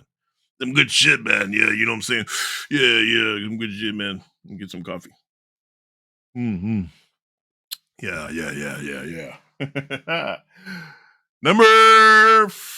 What are we on? Number 4? Number 4. So Nervosa was number 5. Now we're in my top 5. What are we good on? Are we good on time? We're about an hour and 15 minutes. This is usually a 2-hour show.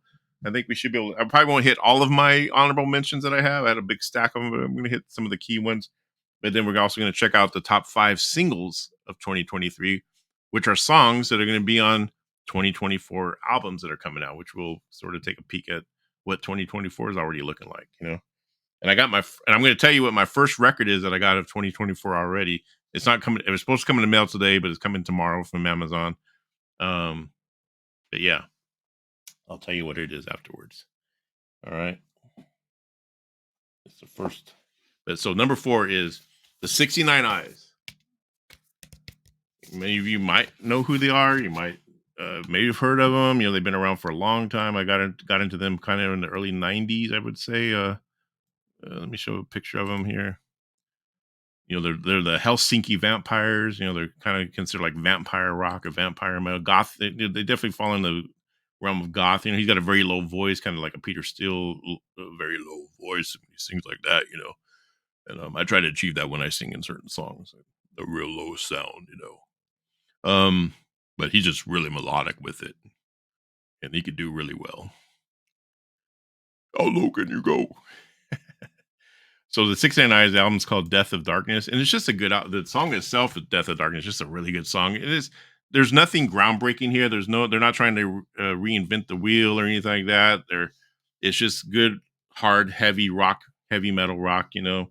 I believe there's a song by Kat Von D along with the singer. They did that on her album X or whatever. I think that was kind of her debut as being a singer. A lot of people question whether she's a good vocalist or not. I think she's good. I think, you know, I got her album that she came out with a few years ago, and it's a good album. You know, it's kind of gothic sounding. Something you could hear in like all the dark wave goth clubs or whatever. So the 69 Eyes, they fall in that area.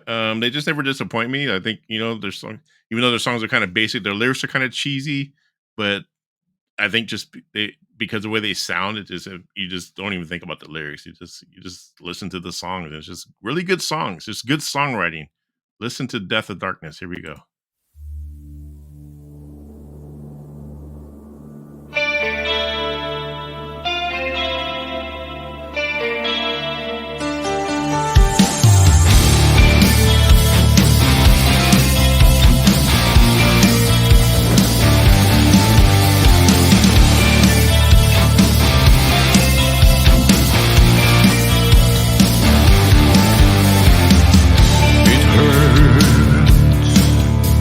To see you fall,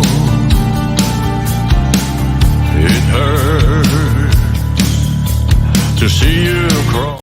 Okay, I can't play too much of that. That was the 69 Eyes with the Death of Darkness here on KDWJ Cincinnati. If you didn't hear it, it's because I got blocked by YouTube. I did a video a while back and I featured that song on there, and I had to cut it out. But so if you didn't see anything, I just got through playing a little clip of 69 Eyes, Death of Darkness. And if you didn't get to see it or hear it, check it out on YouTube and you will catch it. Now, number 3. This was a surprise that it got up so high. You can see the color already, what I'm getting at. Metallica, 72 Seasons. This is like, to me, their best album since, a lot of people will say their best album since Death Magnetism or whatever this album's called. Death Magnet, whatever. Death Magnetism, which I like that album. It's like, I don't know, I don't see what it definitely better than Insane Anger, but it's just, and it's a little, I guess, I don't know, maybe the Black Album is a little bit better than Death Magnetic. That's it, Death Magnetic. But I just felt the production was kind of wacky on it. And then this is definitely way better than Hardwired. You know, when Hardwired first came out, I thought, wow, they're back. You know, they sound, you know, when I heard Moth in the Flame or whatever, and that riff, that really powerful riff, especially even the song Hardwired, I was like, yeah, they're back, man. They fucking sound heavy. But then the album just sort of died out. It was just like boring sounding after a while. It was like, okay, I don't know if it was because it was too long, but this is a long album too. But I guarantee when I put this album on, even it's been out for like 8 months now, or probably even longer, it still sounds phenomenal. It's still a great record. I mean, let's see, what is there? There's 1, 2, 3, 4, 5, 6, 7, 8, 9. There's like 12 songs. You know, some of them are like 8 minutes long, 7 minutes long, but you know, the song like Crown of Barbed Wire, that's like my favorite on there. 72 Seasons, just the opening track. I mean, that opening riff is just badass. I mean, to me, like I said, this is their best album since Injustice for All. That's what I'm going to say. I'm going to go out and say that this is their best album since Injustice for All, because there's a little bit of Injustice for All sounds to it. You know, I'm going to play a clip. This is actually the title track, and I want to show you that riff. It gets me every time. That bass, and you know, watch.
favorite part. When it gets in that when it changes beat right there, badass. But yeah, I love it. I mean, people still there's still a lot of people out there. Oh, I hate the album.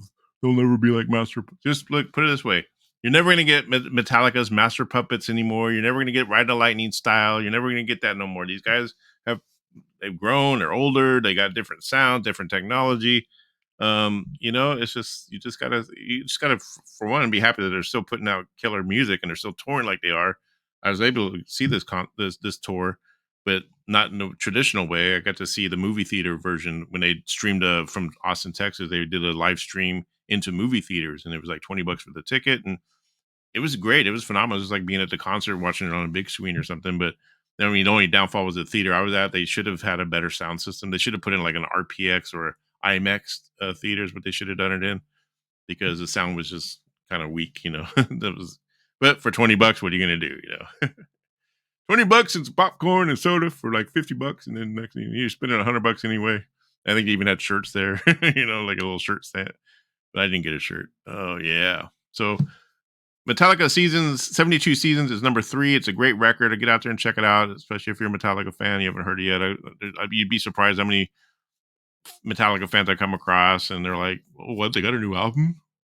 What? When did that happen?" Like last year. If you're a fan, then you would know that, right? Don't how do you not? You have the internet. How do you if you have a favorite band?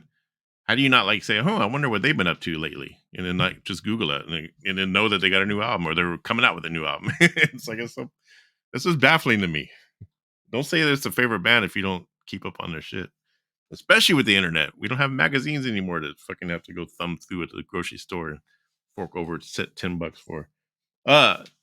Number 2. We're getting close to my number 1. This was actually my number 1 for a while until somebody came along and knocked it out, which I'll get to in a bit.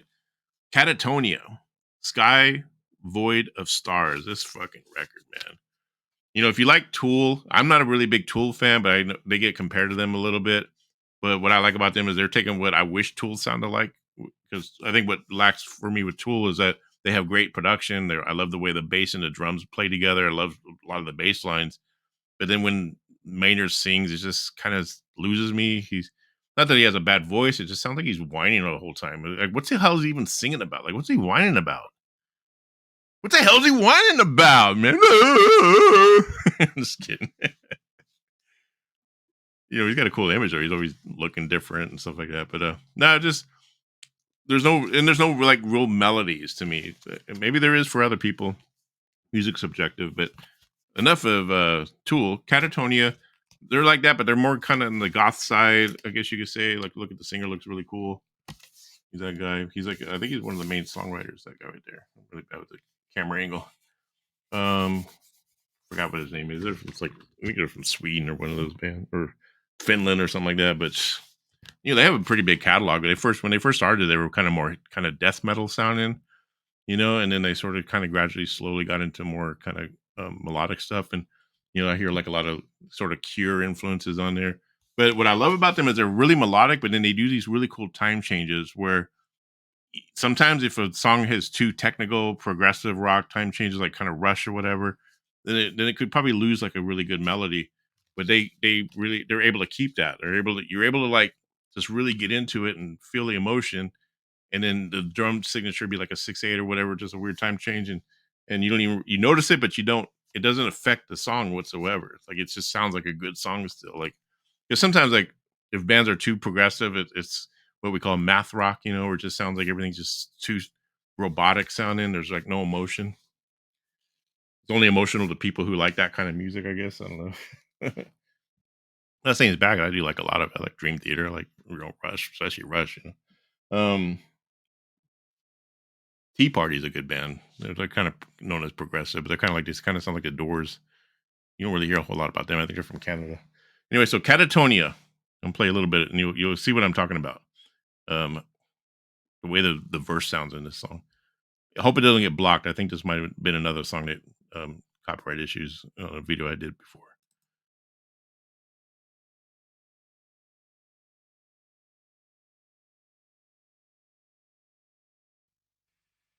I thought things would take off, but they cooled down.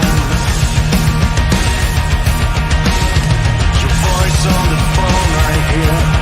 Traffic behind. Violent rain. Outside looking out. Looking up. Fragment of sky. Looking to me. Transmit and deceive. Yeah, so you like that? Like just very driving, and every song is like that. I mean, there's a few like kind of more slower songs in certain areas, but it's just a phenomenal record, especially when you sit down and just kind of read the lyrics along with it, and just man, good record. Because their album they came out with before, I got the album before this, and it was actually really good, but it's totally by far blows it away. Yeah, so get out there and get Catatonia. That's my number 2, Catatonia, and the name of the album is called Sky Void of Stars, which you can get on Napalm Records. That's a good label, man. I've been seeing a lot of good shit on Napalm Records. I haven't seen a whole lot from Nuclear Blast in a while. I used to buy a lot from them. Relapse Records. Relapse Records is who's putting out my number 1 record. And this is I kind of had a feeling she was going to do it, I was thinking, I don't know who's going to beat out Catatonia, because to me, that Catatonia was just freaking infectious. I couldn't get enough of it. But then all of a sudden, here comes a Mayaker. This is a foil version, so it's going to be really shiny. The album is called Spine. If you're not familiar with Mayaker, she's Amelie Braun. She's from Denmark, multi-instrumentalist. She was kind of known as like the female black metal back when she came out with I think her first couple albums, and she took a lot of heat from the black metal community that she was, a fake or whatever, because she was in a pop band before. I guess you could say she was more like in a pop alternative rock band called Ex-Cops. They're kind of like blondie kind of sounding music or whatever. Just I think they were good. I mean, she writes a lot of really good melodic stuff. I think that's good. If you can come from a background to where you can write good melodic, kind of catchy, hooky stuff, and then apply that to metal or black metal or whatever, you're going to have some pretty good ass fucking sounding music, man. And it's going to be different. And I think that's what she does. And then she put out a record before this one, very folk sounding. She also did like a soundtrack to a play called Ragnarok. This album, that actually, I should listen to that more, because that actually album came out in 2023 too, but I just haven't got a chance to delve into it, because it's mostly a soundtrack record, but she wrote the whole thing. And so that could actually be in my top list too. I just haven't really got a chance to listen to it. But Spine, every song on here, and it's just so melodic and so mellow and so like moving, emotional. I mean, she had a kid, and past couple of years she had a kid. I think it's her first child ever, and you can kind of really hear her love of her child in her lyrics, and just sounds like some of the songs, it sounds like she's actually singing to the kid when he was a baby. He's probably like 5 now or whatever. But yeah, it's really good. I'm gonna play the track Moth-like. It's a really cool video. It's just so good. I can't get enough of Miracle. I definitely want to do a whole show on Miracle. I would love to get her on the show eventually when I hit 1,000 subscribers. So please subscribe. I'm almost to 1,000. When I hit 1,000 subscribers and more, I'm gonna start reaching out to like a lot of these A-list artists, like Phil Lewis, since I know him, and Stephen Piercy. I would love to get Sebastian Bach on the show. I would love to get Miracle. I just want to have my YouTube channel at least look like something. Even though I've seen these guys do YouTube videos and YouTube channels that don't have a whole lot of views and don't have a whole lot of subscribers. I think I saw Phil Lewis on a channel that only had like 700 subscribers, and the thing only had like 200 views. And so, but I want to be able to I don't want to make it look like, oh, I'm only getting you guys on so I can get more subscribers. That's probably going to happen no matter what, but I want to do it just because I want to be able to talk to these guys and really talk music with them and talk about songwriting and stuff like that, and talk about their history and, road stories and things like that. I want to do that. So eventually I will. So stay tuned on this channel, and I will definitely be getting into that. Mayaker, check out this song. Is called Moth-like. The night falls, I watch you sleep. The dust from the ceiling falls, and my hands are warm. The moth-like creatures, I wish I had their wings.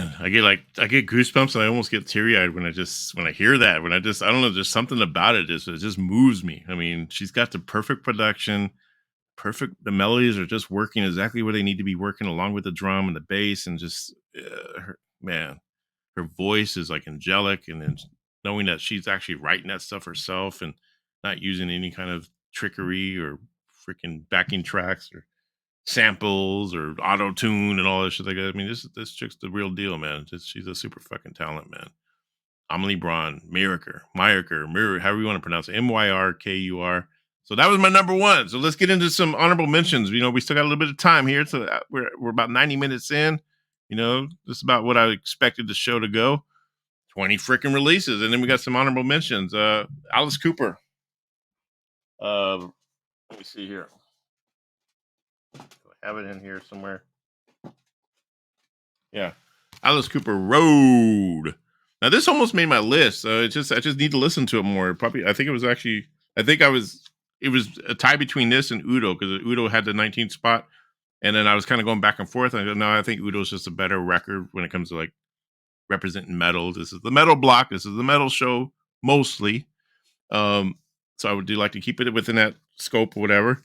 But this is a good Alice Cooper record. I mean, the opening track is really good. Let me play a little bit of it.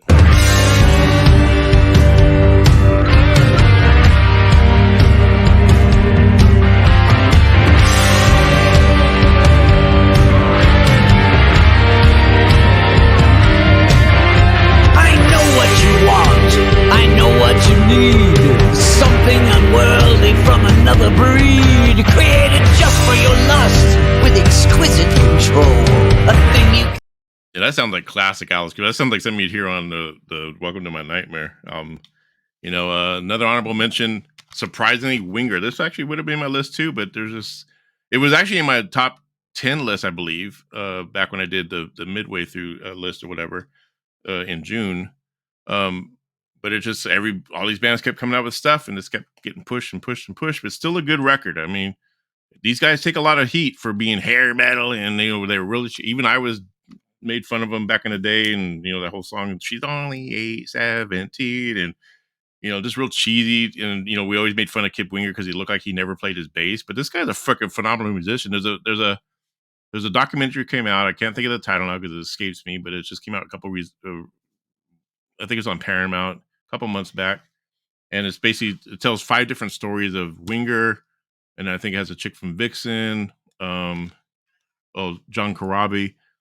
Just if you Google that and the things, like documentary featuring Winger, John Corabi, and singer Vixen, you'll probably see the title of the documentary. But I highly recommend it because his story is pretty inspiring. You know, he's been through a lot. I think he lost his wife to cancer or something like that. But this guy could freaking compose an orchestra and an opus or whatever, and it got used in a certain movie or some kind of play. He's a super talented dude, this Kip Winger guy is, man. And so when I heard their song that came out for this album, you know, and it was the first time I heard any Winger in a long time since I was only 17 or she's only 17, whatever that title is, came out with this song.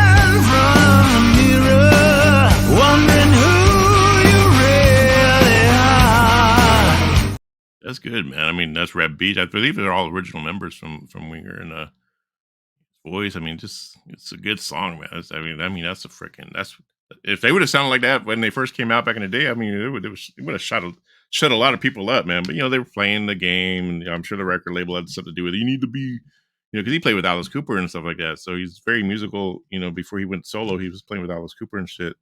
And yeah, but so I'm sure back then, I'm sure he was kind of like pressured with what was going on with the, you know, late 80s, early 90s when a lot of the bands were doing the what I would consider hair metal, even though we didn't call it that then. But if I think of hair metal, I think of those bands like the hair on the side and cowboy boots and the vests and everything and the kind of groovy Led Zeppelin-y sounding music or whatever. That to me would be considered hair metal for me anyway, or cock rock. We used to call it cock rock. Rock out with their cocks out because they'd always walk around like they got their cocks out waiting to pick up chicks, at the bar, all looking like David Coverdale and shit. Alcatraz is another honorable mention. Good album. Just it's not the Alcatraz I remember back in the day with Graham Bonham, but it's still a good metal record. I mean, to me, I think they should just go under a different name. But this is a surprise record. I saw the album cover. A lot of people had this on their list. I went and got it out of curiosity.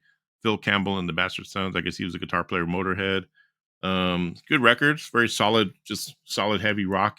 Some quirky stuff. But I love the album cover. Kind of reminds me of a King Diamond album cover. Let's see. This is actually really good. Tigers of Pantang, Bloodlines. Yeah, man, this is a good record. This probably should have made my list, but I just didn't get a chance to listen to it enough. A friend of mine who I grew up with and went to high school with, he's got a band out called Sky Pig, and phenomenal freaking music. I mean, it's doom. It's doom metal. It's sludge. I guess it was what they kind of described themselves as, more like sludge. I mean, look at that cover. His name is Jude Croxford. He's the bass player, and just some really. This is like probably one of the most heaviest records I've heard in my life. Probably. I mean, when you think of heavy, remember when bands tuned down for the first time? You thought, oh, they're heavy, man. Like, remember that band?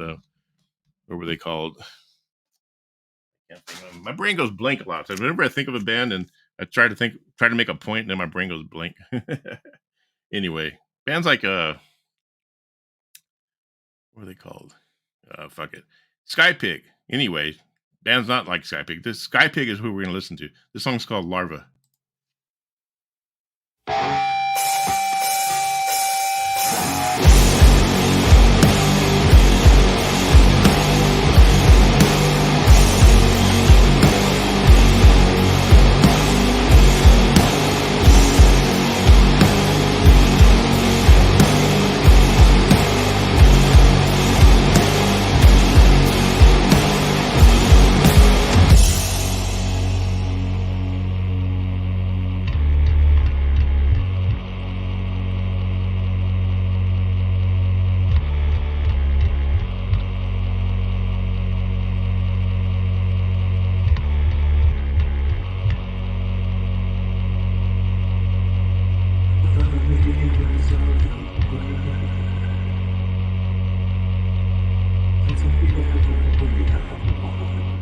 The tremolo reverb on the vocals. But yeah, Jude and I go way back. We high school buddies. We're brothers, basically. We have our little circle of friends from Atwater that just still stuck together, like me, Paul, and Jude, Pete, and which is Gary, but we called him Pete back in the day, and Tony, my Will-O-Wisp, and yeah, so we're kind of like that circle of friends who just still stay in touch, and we still goof around on Facebook with each other. I've had a few of them on my show a few times. But Jude is a really cool guy, really talented, super talented dude. He's always been talented. He's always been kind of the different. We were all the metalheads, and he was a metalhead too, but he was kind of always a little bit different. He was kind of always pulling into that more alternative rock. He would like listen to Dinosaur Jr. when none of us were listening to Slayer and all these other bands or whatever. And we were like, what kind of music is that? And but yeah, so yeah, get out there and get Sky Pig. Now the tricky thing about this, it's not really a 2023 release. It actually came out in 2022, but I feel like I just have to mention it because I got the vinyl in 2023, and that's when I really started listening to it. And but the album officially came out in 2022, like late 2022. But then we got the vinyl in 2023, and it's just a phenomenal record. Next one is another friend of mine who I kind of grew up with, not really grew up with, but come up with. We met in LA in 2002, maybe it was right after 911 sometime, but maybe a year after 911.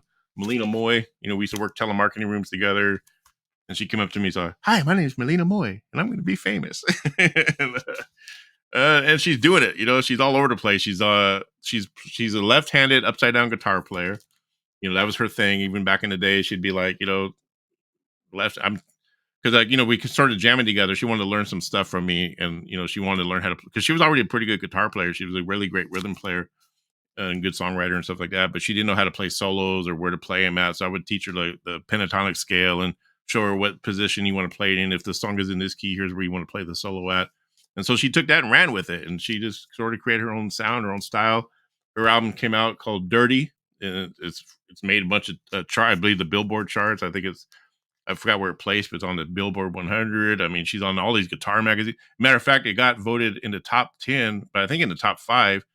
Guitar World magazine put out a thing saying the top 20 guitar records of 2023, and this made it, I think, in the top 5, even beating out like Nita Strauss and the Foo Fighters, and so yeah, she's up there. She's out there doing her thing. She's got a tour lined up this year. I'm going to try to get her on the show. We can talk about this album and talk about her future plans. She does a lot of stuff on Access TV. So yeah, she's all over the place. I'm very proud of her. She took it and just freaking, she's always been that way ever since I've known her. She's just on the phone making, appointments with these agents or these record labels and just business associates, and just always on the go, like she knows the music business and the game. And her husband's a Mark, Mark Fusco. He's a really great director. He's got some pretty prominent movies out there. I can't think of the titles at the moment, but if you look up Mark Fusco's movie director, you'll see some of the movies he's done. And they're just a power dynamic team, and he helps her with videos. I think he did this video. I think he produced this video. I'm going to play it for you. This is sort of an instrumental that she does. It's just to show off her guitar playing. This is called Fine, Fucked Up, Insecure, Neurotic, and what is the rest?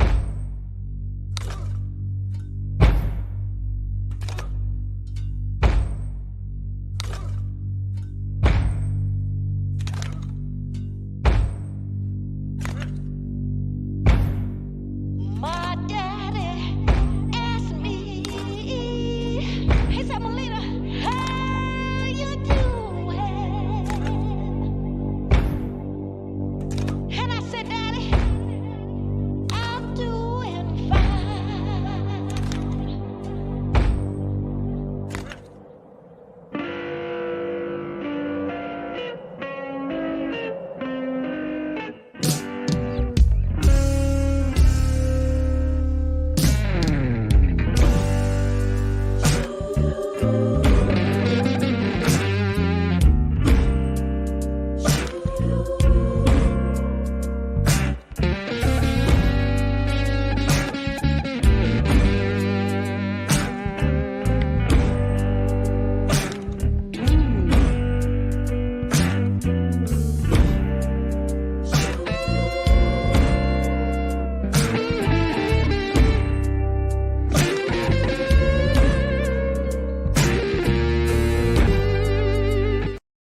She knows she's playing right where you're supposed to be playing, like, without thinking about it. It's just she's hitting all the right spots. She's got that tone that it's a really nice tone on the guitar, fat and juicy.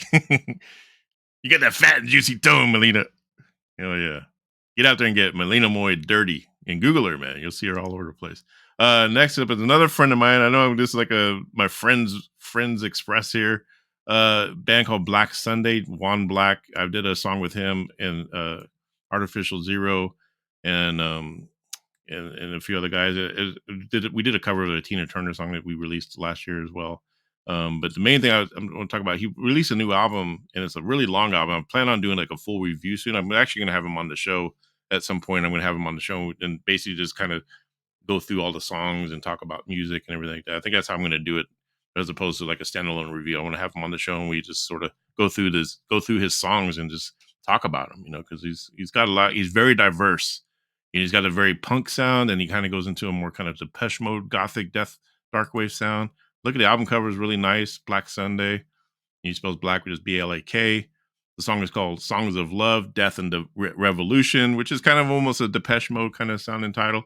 Love and Devotion. Or don't they have a title that's kind of similar to that? But I love the colors of that album cover. I don't know who did the artwork, but whoever did that and however they did it was, it pops. That's fucking nice. And unfortunately, there's no physical versions of it. It's only on Bandcamp. So I'm going to put I'm going to put Malina. I'm going to put Skypig. I'm going to put their links in the description, so you can check out these guys. And I'm going to play a little clip from Blak Sunday, and you can the song is called Ghost.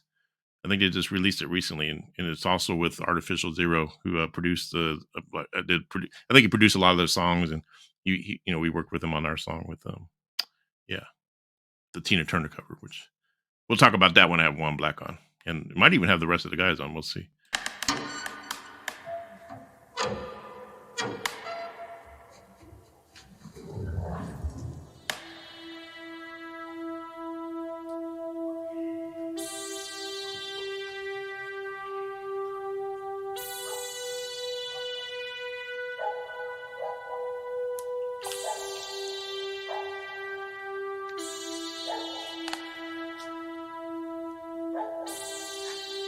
I'm Frederick Lawrence, and I've rented the house on Haunted Hill tonight so that my wife can give a party. A haunted house party. She's so amusing. There'll be food and drink and ghosts.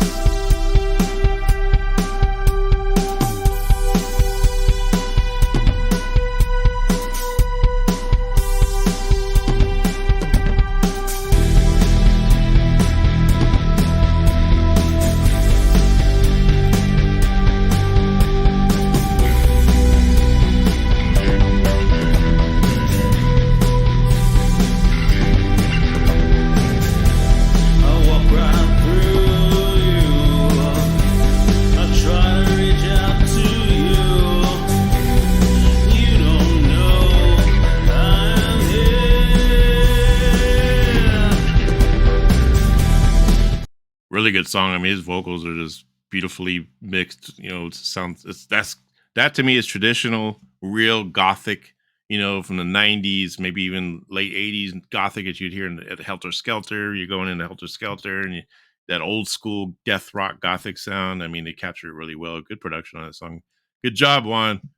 Oh yeah, and Artificial Zero and whoever else is on that track. You know, we'll get into that. So I want to have him on the show and go through the record with him, and because there's a lot of different people on different songs, and so yeah, so and there's a lot of songs. There's like 15 or 16 songs on the record. So again, it's going to be in the description and the Bandcamp. Now let's get into top 5 singles. These are singles that came out in 2023, towards the end, sometimes in the middle, but they're for records that are coming out in 2024. What are those records? Well, we got Judas Priest coming out in March. We got Mick Mars' long-awaited solo album coming out in February. On the same day, Ace Frehley's new solo album, which sounds fucking phenomenal from what I've heard so far. I haven't heard the whole album. I only heard the single. But damn, I think that's like his best he's put out in a long time. We got Bruce Dickinson's got a solo album. We got Sebastian Bach. He doesn't have a release date, but he said it's going to be in 2024. It's starting to look like a pretty good year. And the first album that I'm getting for 2024, I'm going to reveal it now, since we're almost out of time, is Saxon's new album. And I can't think of the title. Let me look it up. Saxon's new album. Real quick here. But they just released a new single. I should have loaded it up on the thing. Bear with me. Oh, Hellfire and Damnation. That's coming out. I'm getting that tomorrow. And I'm probably gonna do an album review on it and stuff like that. So, and yeah. So those are all coming out. Now the singles that, like I said, the top 5 singles, I ranked them from 5 down to 1. And number 5 is, unfortunately, he should be a little bit higher. I don't know why he's not, but it's Ace Frehley.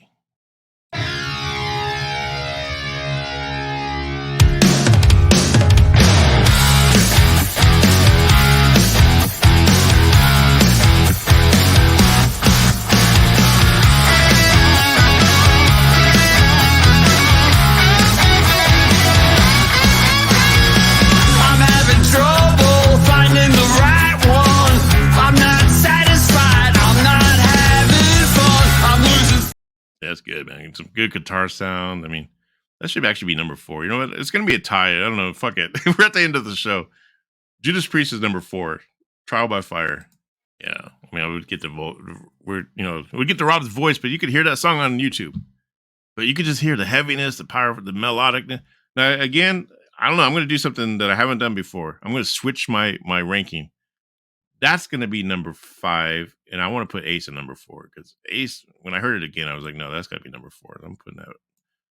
So Judas Priest is number 5 with Trial by Fire. Now they got a new song they just released called Crown of Horns. I haven't heard it yet because I'm thinking about doing a reaction video tomorrow morning. So stay tuned for that. I might do it. We'll see. Because it's getting close to the album coming out March 8th, I believe. So Ace Frehley is number 4. Number 3, and it's just a really good song. I mean, he released 2 singles this year. Mick Mars, he's got that new album coming out. I'm waiting for that. So far, the 2 songs have been perfect. 5-star songs all the way. I just like this one a little bit better. The first one was something about the lie or whatever.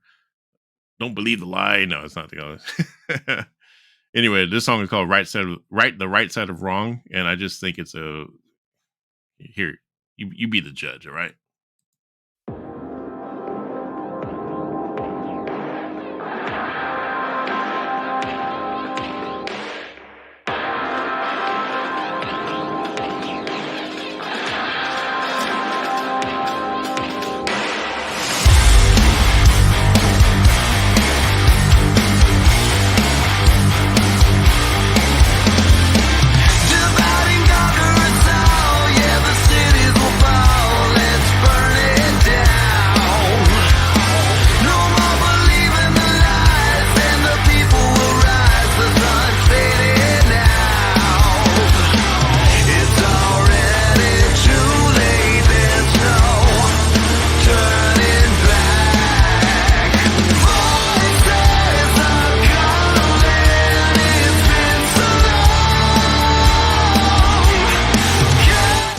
I love that melody. Na na na na na na na na na na. I probably got that wrong, but you get the picture.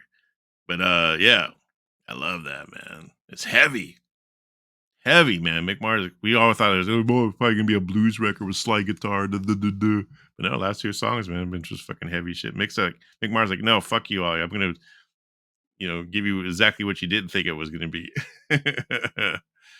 Yeah. And then the next one, number 2, one of my all-time favorite band. He's a singer of my all-time favorite band was Iron Maiden.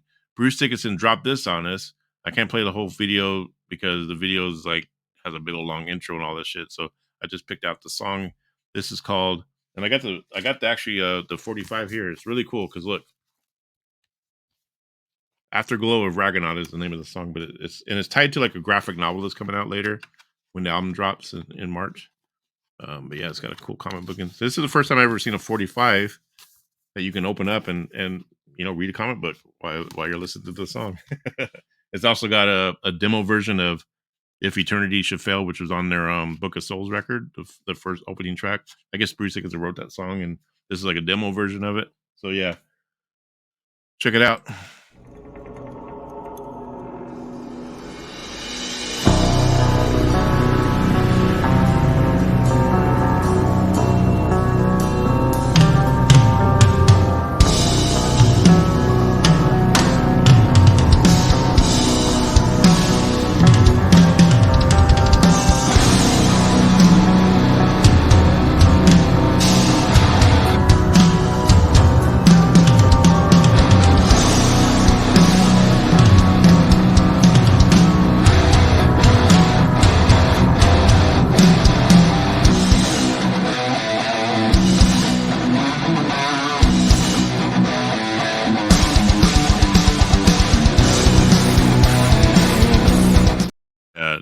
Go on YouTube, listen to the rest. I mean, you hear his vocals are just phenomenal. Kind of sounds like he's got a little bit of Amon Amarth in there, with the tuned down guitar, the heavy. And I guess from what I understand, I think there's a song on the new album where he's actually going to kind of sing like a death metal style vocal or whatever. So I think I heard a little clip of it one time somewhere. I heard it, and I couldn't tell if it was death metal or he was doing something that he normally doesn't do with his voice, and I thought it sounded cool. So that's gonna be a really good album. It's called the Mandrake Project is the name of the record coming out. And that song is Afterglow of Ragnarok, and it's just going to be a concept album, and it's going to be huge. It's like getting a new Iron Maiden record until they come out with a new Iron Maiden record, but like a different Iron Maiden record because it's Bruce Dickinson. Number 1, and this was actually, Bruce Dickinson was actually number 1, but I just feel like this guy just knocked him out. And just because the song is so, it just takes you back to a time when metal kicked you in the face. I'm talking about Sebastian Bach. He just surprised everyone by dropping a song. I guess apparently he's been working on a new record for the past 8 years. And I think he's had this song 3 years ago and he just finally finished it up. Or he's like me, he's just probably slow getting shit done and out, you know. I used to try to say, like, man, if he would just get off this whole Skid Row thing, like wanting to get a reunion and going out and doing the whole Skid Row records, which is cool that he did that. I just was thinking, like, damn, he could just put together a whole new band and just totally kick everyone's ass, you know. And that sounds what he's doing. I mean, because Skid Row's got a new singer, and I think their new singer is really good, and they're putting out some good music. I think it's time for these two guys to just sort of do their own thing, you know. Skid Row do their thing, and Sebastian. And if there's a reunion in the future, that'd be cool. But for now, I mean, Sebastian Bach is showing that he still fucking has it, man. And this song is called "What Do I Got to Lose." Me and my friend Allison, we did a reaction video to this. I actually gave a pretty cool little review on his Instagram about it. You know, I said some cool stuff. I said it's kind of similar to what I say now, and he pinned it to his thing, and to this day, it's still getting like tons of like likes and everything. So it's kind of cool. I love Sebastian Bach. I love his attitude, his personality, the way he talks. His videos are funny as hell. He does those cameo videos, and they're just, you know, the special effects he uses. He's a super Kiss fanatic. I mean, this dude, I can just listen to him, and I could watch a TV show on the Sebastian Bach like all day long if he would put one out. This is called "What Do I Got to Lose," and we're gonna wrap up the metal block right after this.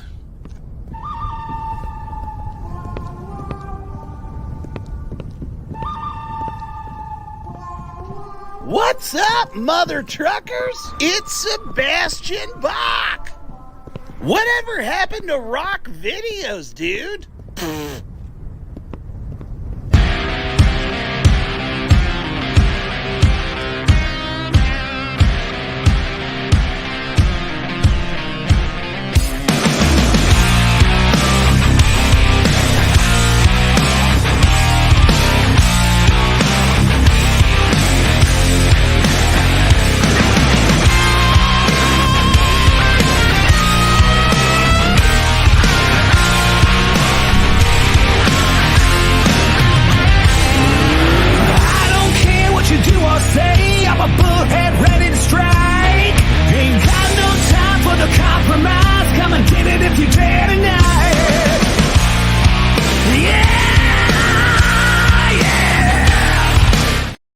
So he's bringing it, man. He's fucking, man. If that's any indication of what that new album is gonna sound like, then it's gonna probably be my number one for 2024. But you know, it's still early in the game. But yeah, powerful. I love the guitar sound. The guitar tone is perfect. Yeah, I mean, like I said, it kind of sounds like that's where they should have went right after Slave to the Grind. That would have been what came out after. If Sebastian stayed in the band, which he did, he came out with the other album, Dehuman, whatever it's called, or whatever. I'm bad with titles again. But anyway, hope you enjoyed this. I know we went for 2 hours, but I hope you got some music in you. I do this, like I said, to inspire people to get out there and listen to new music, listen to old music, just know that rock and metal or whatever music you listen to is still alive and well. It's not going anywhere. We got a civil war coming. We got a freaking apocalypse coming. We got Jesus is coming. Donald Trump is coming. Biden is coming, whatever, you know, North Korea's, the world is falling apart, but nothing will ever destroy it, because metal and rock and the music that you love will always live on long after we're gone. You know what I mean? There'll be a whole different style of music coming out. Cockroaches will be making music when we're gone, and cockroaches are here. They'll have their own form of music, you know. I'm pretty sure. And if reincarnation is a real thing, then we'll all come back as cockroaches and do it all over again. Fuck it all up all over again. That's what it is. We're just constant energy. We die, we come back and we just keep fucking shit up. Like, you know, let's die and come back and fuck it up even more. Yeah.